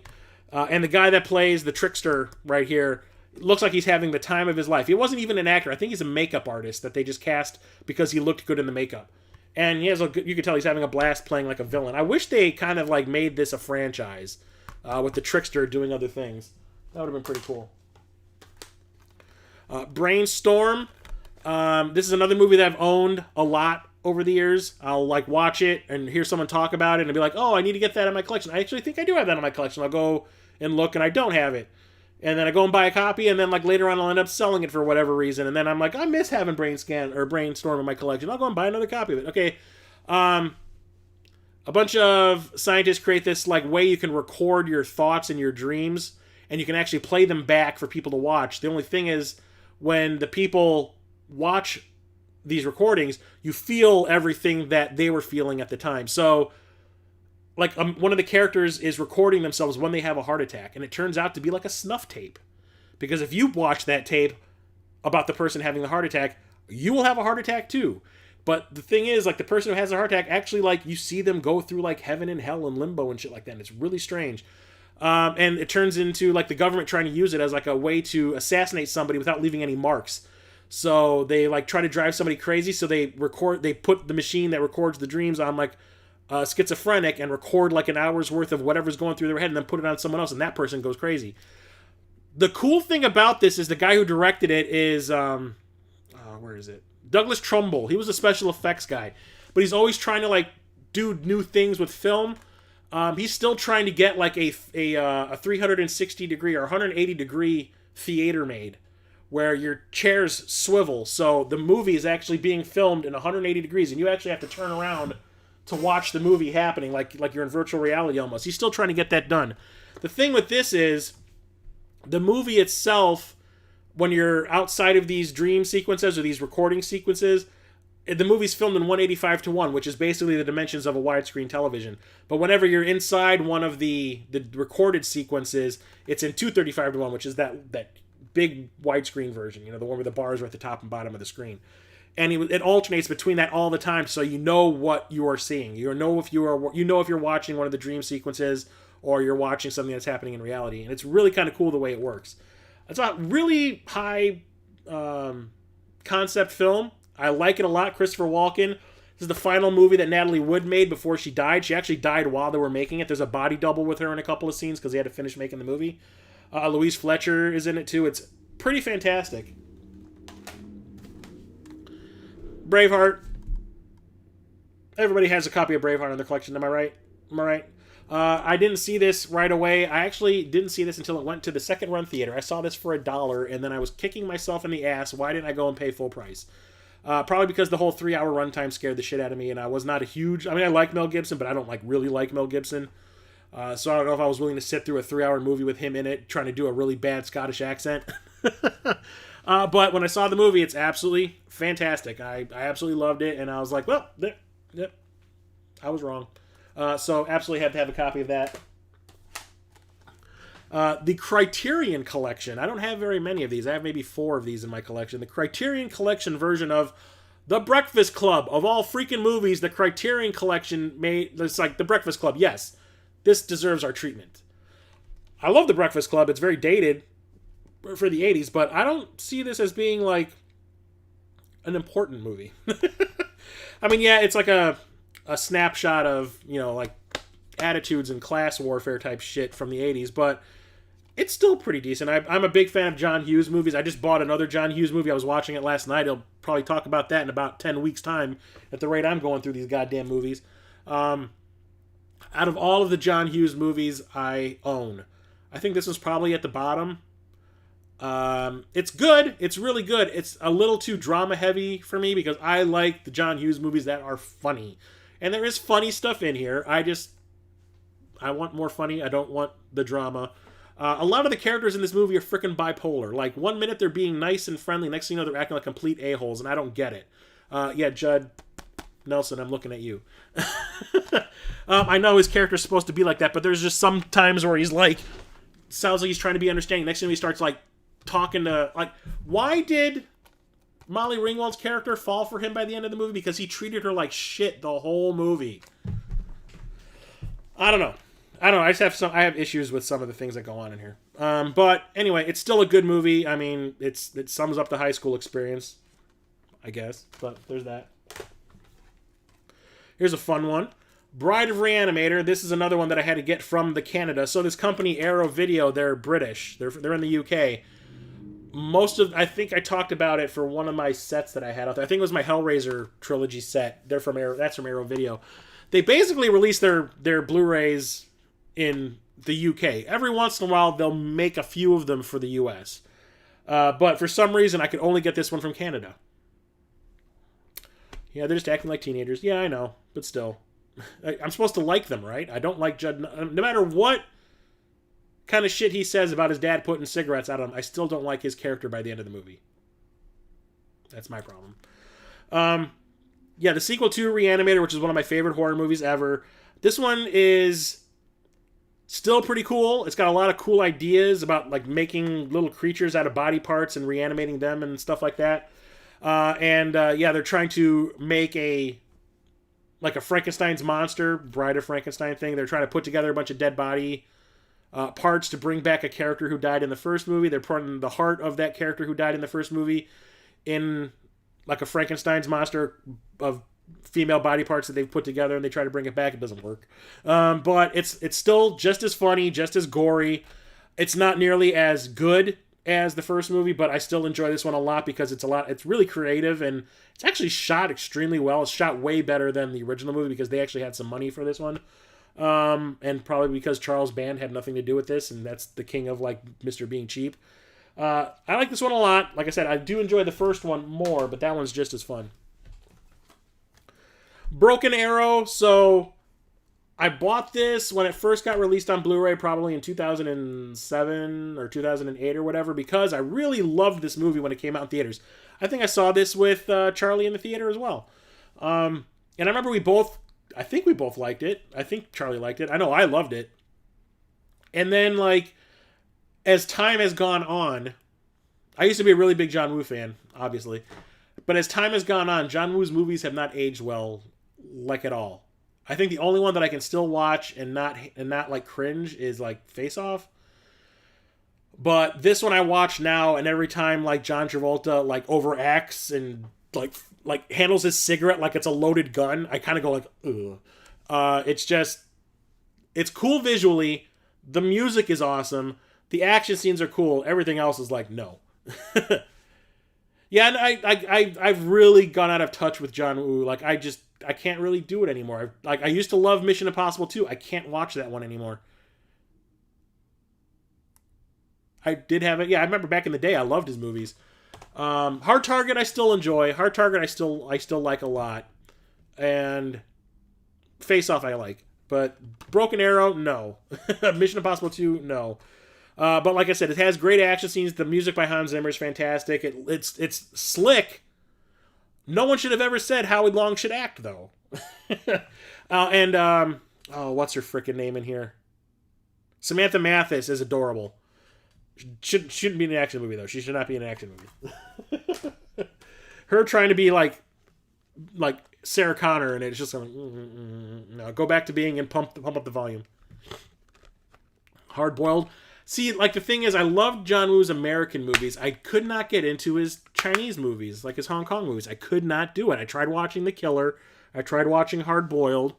There was one other one. My brother was, like, the big, huge John Woo fan. He was the guy that was, like, the moment he found out John Woo was starting to make American movies, he, like, had a boner for a month. Like, when he found out Hard Target was coming, I was like, you know, Chris, we gotta go see it. I don't even think we saw that. I don't think I even saw that one in the theater. The first John Woo movie I saw in the theater was, I think, Broken Arrow. Anyway, here's a movie I don't really like at all. It's kind of funny as a time capsule.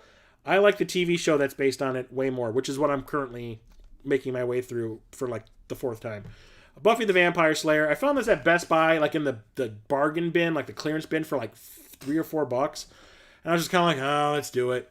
I love the TV show. I absolutely love it. It's great. The movie, it's, like, cheap. It's badly acted. It doesn't make a whole lot of sense. Things happen way too fast. It's mostly about just, let's throw as many young actors in there as we possibly can. And a lot of them ended up moving on to being really popular. Like, Ben Affleck's in it for, like, 2 seconds. Hilary Swank's in it for a good chunk of the movie. There's, like, a lot of people who ended up becoming big stars. Christy Swanson was not one of them. I don't even think she makes a decent Buffy. I just don't like Joss Whedon had a script that was, I guess, more like what the TV show was. They wouldn't let him direct it. The woman that they hired to direct it changed what he wanted, or changed the way he had written it, and turned it into something else. And I just think it's, like, it's badly shot, it's badly edited, it looks flat, it's not colorful. I mean, it's not even that funny. So, yeah. I really do not like it. I only have it because I'm such a huge fan of the TV show. I just kind of felt I should have this for whatever's sake. And it's kind of funny that in the movie, she's a senior, but in the TV show, they retcon it, so this movie, she's a freshman. So they could have 3 more years of Buffy being at high school. For the first 3 seasons of hers, a sophomore, a junior, and a senior, they retcon it, so yeah, she's a freshman in this movie instead of a senior. I thought that was kind of funny. I saw this in the theater. This is another one of those Coen Brothers movies that I absolutely love. Burn After Reading. This is like watching Big Lebowski. It's about dumb people. Paul Rubens probably the best part in that movie. I will agree, Freak of Four. That is, Paul Rubens looks like he's having a blast not playing Pee Wee Herman. This movie is hysterical. I saw it with my brother's girlfriend at the time. She ended up living with me for like a month because she was on her way to California to move in with my brother, and she got into a horrible car wreck, totaled the car, and while she was waiting for the insurance money to come in so she could buy a new car to drive to LA, she was staying with me. And to cheer her up, I kept on taking her to, because she was like sad for like a week. I kept on taking her to all these different movies, and this was one of them. And this is the one that cheered her up finally. It was just hysterical. Watching Brad Pitt play one of the most clueless human beings alive is like beyond hysterical. Like, I was crying. I was laughing so hard. Yeah, I highly recommend it. If you like The Big Lebowski, this is one. This one is great. That story's how porn starts.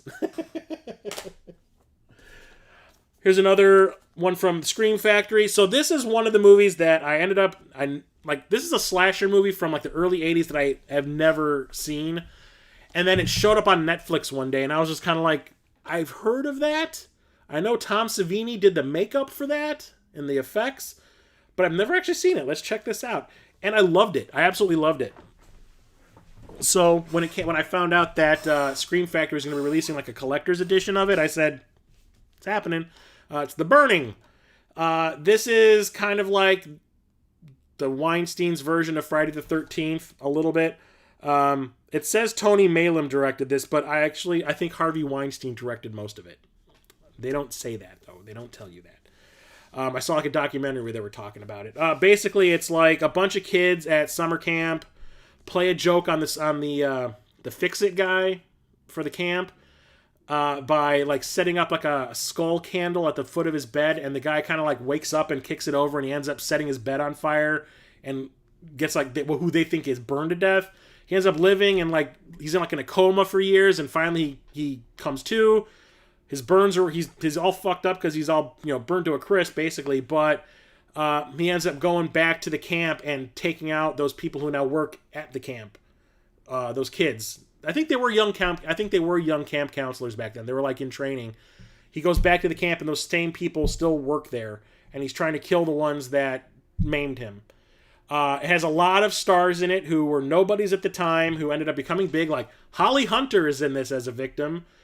Fisher Stevens is in this as a victim. The dude from Seinfeld, what's his name? Alexander? The bald one? I can never remember his freaking name. He's in here as a camp counselor. And it has some really gruesome kills. Like, the way Fisher Stevens get it is disgusting. Like, he gets his hand... Or Jason Alexander, that's it. He's in here with hair. Like, Fisher Stevens gets, like, his fingers cut off with these garden shears. And then gets, like, stabbed in the chest. And then he opens up the scissors. It's effed up. It is disgusting. Like I said, Tom Savini did all the gore effects for this. When you finally see what the guy looks like at the end with the burn makeup, it's disgusting and it's creepy. It's beyond Freddy Krueger. It's way beyond that. It's actually pretty cool. It's like a standard slasher movie. I mean, it doesn't really do anything new, but it's all about the kills, and they are pretty fantastic. Here's a classic. Oh, you know what? I'm stopping there. That's the end of the B's. I was planning on going through the D's. I will be here for another 2 freaking hours. I have 4 stacks of Blu-rays here, and I've gone through 2.5, or 1.5.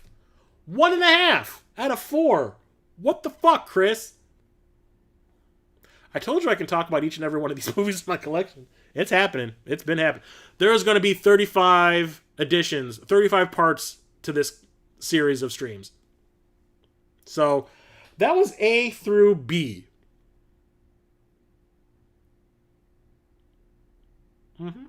So, next week I'll be back with C through D. Maybe.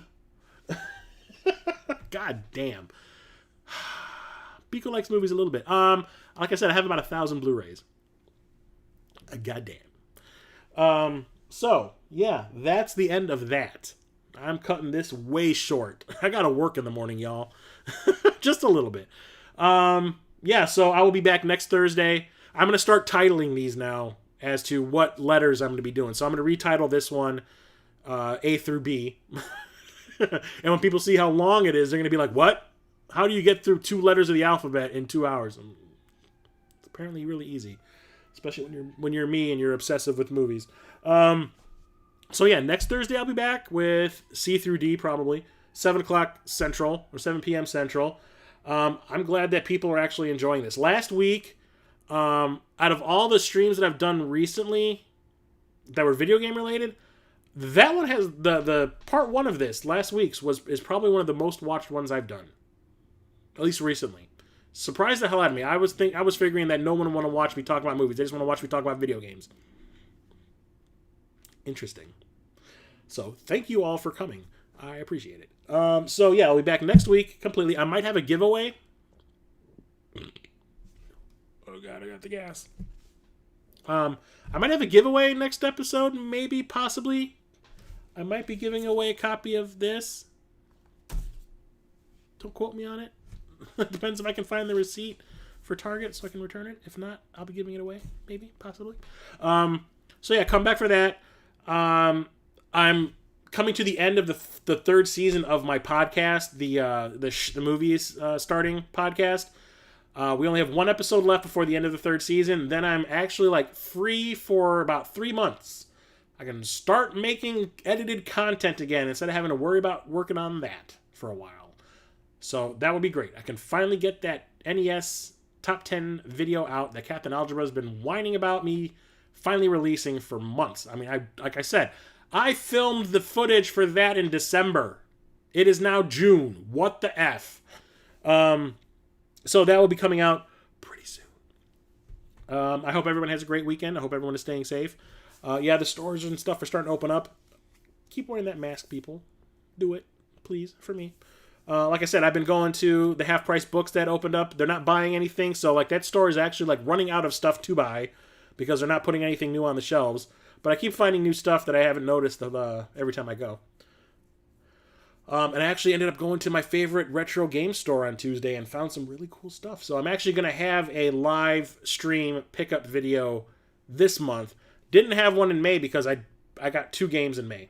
2 games at all, completely. Just 2 games. I wasn't going to make a stream to talk about 2 games. So I'm going to have a combined May and June one at the end of this month, and that's going to be pretty big now that I've actually found some stuff. So keep an eye out for that at the end of the month. No more Master Meat, nothing else. Thank you. Thank you. Thank you so much, Cabot. I appreciate it. Stay safe. So, yeah, I'll talk to everybody next week. I hope I see you again. So talk to you later. Chris, the old-ass retro gamer, out.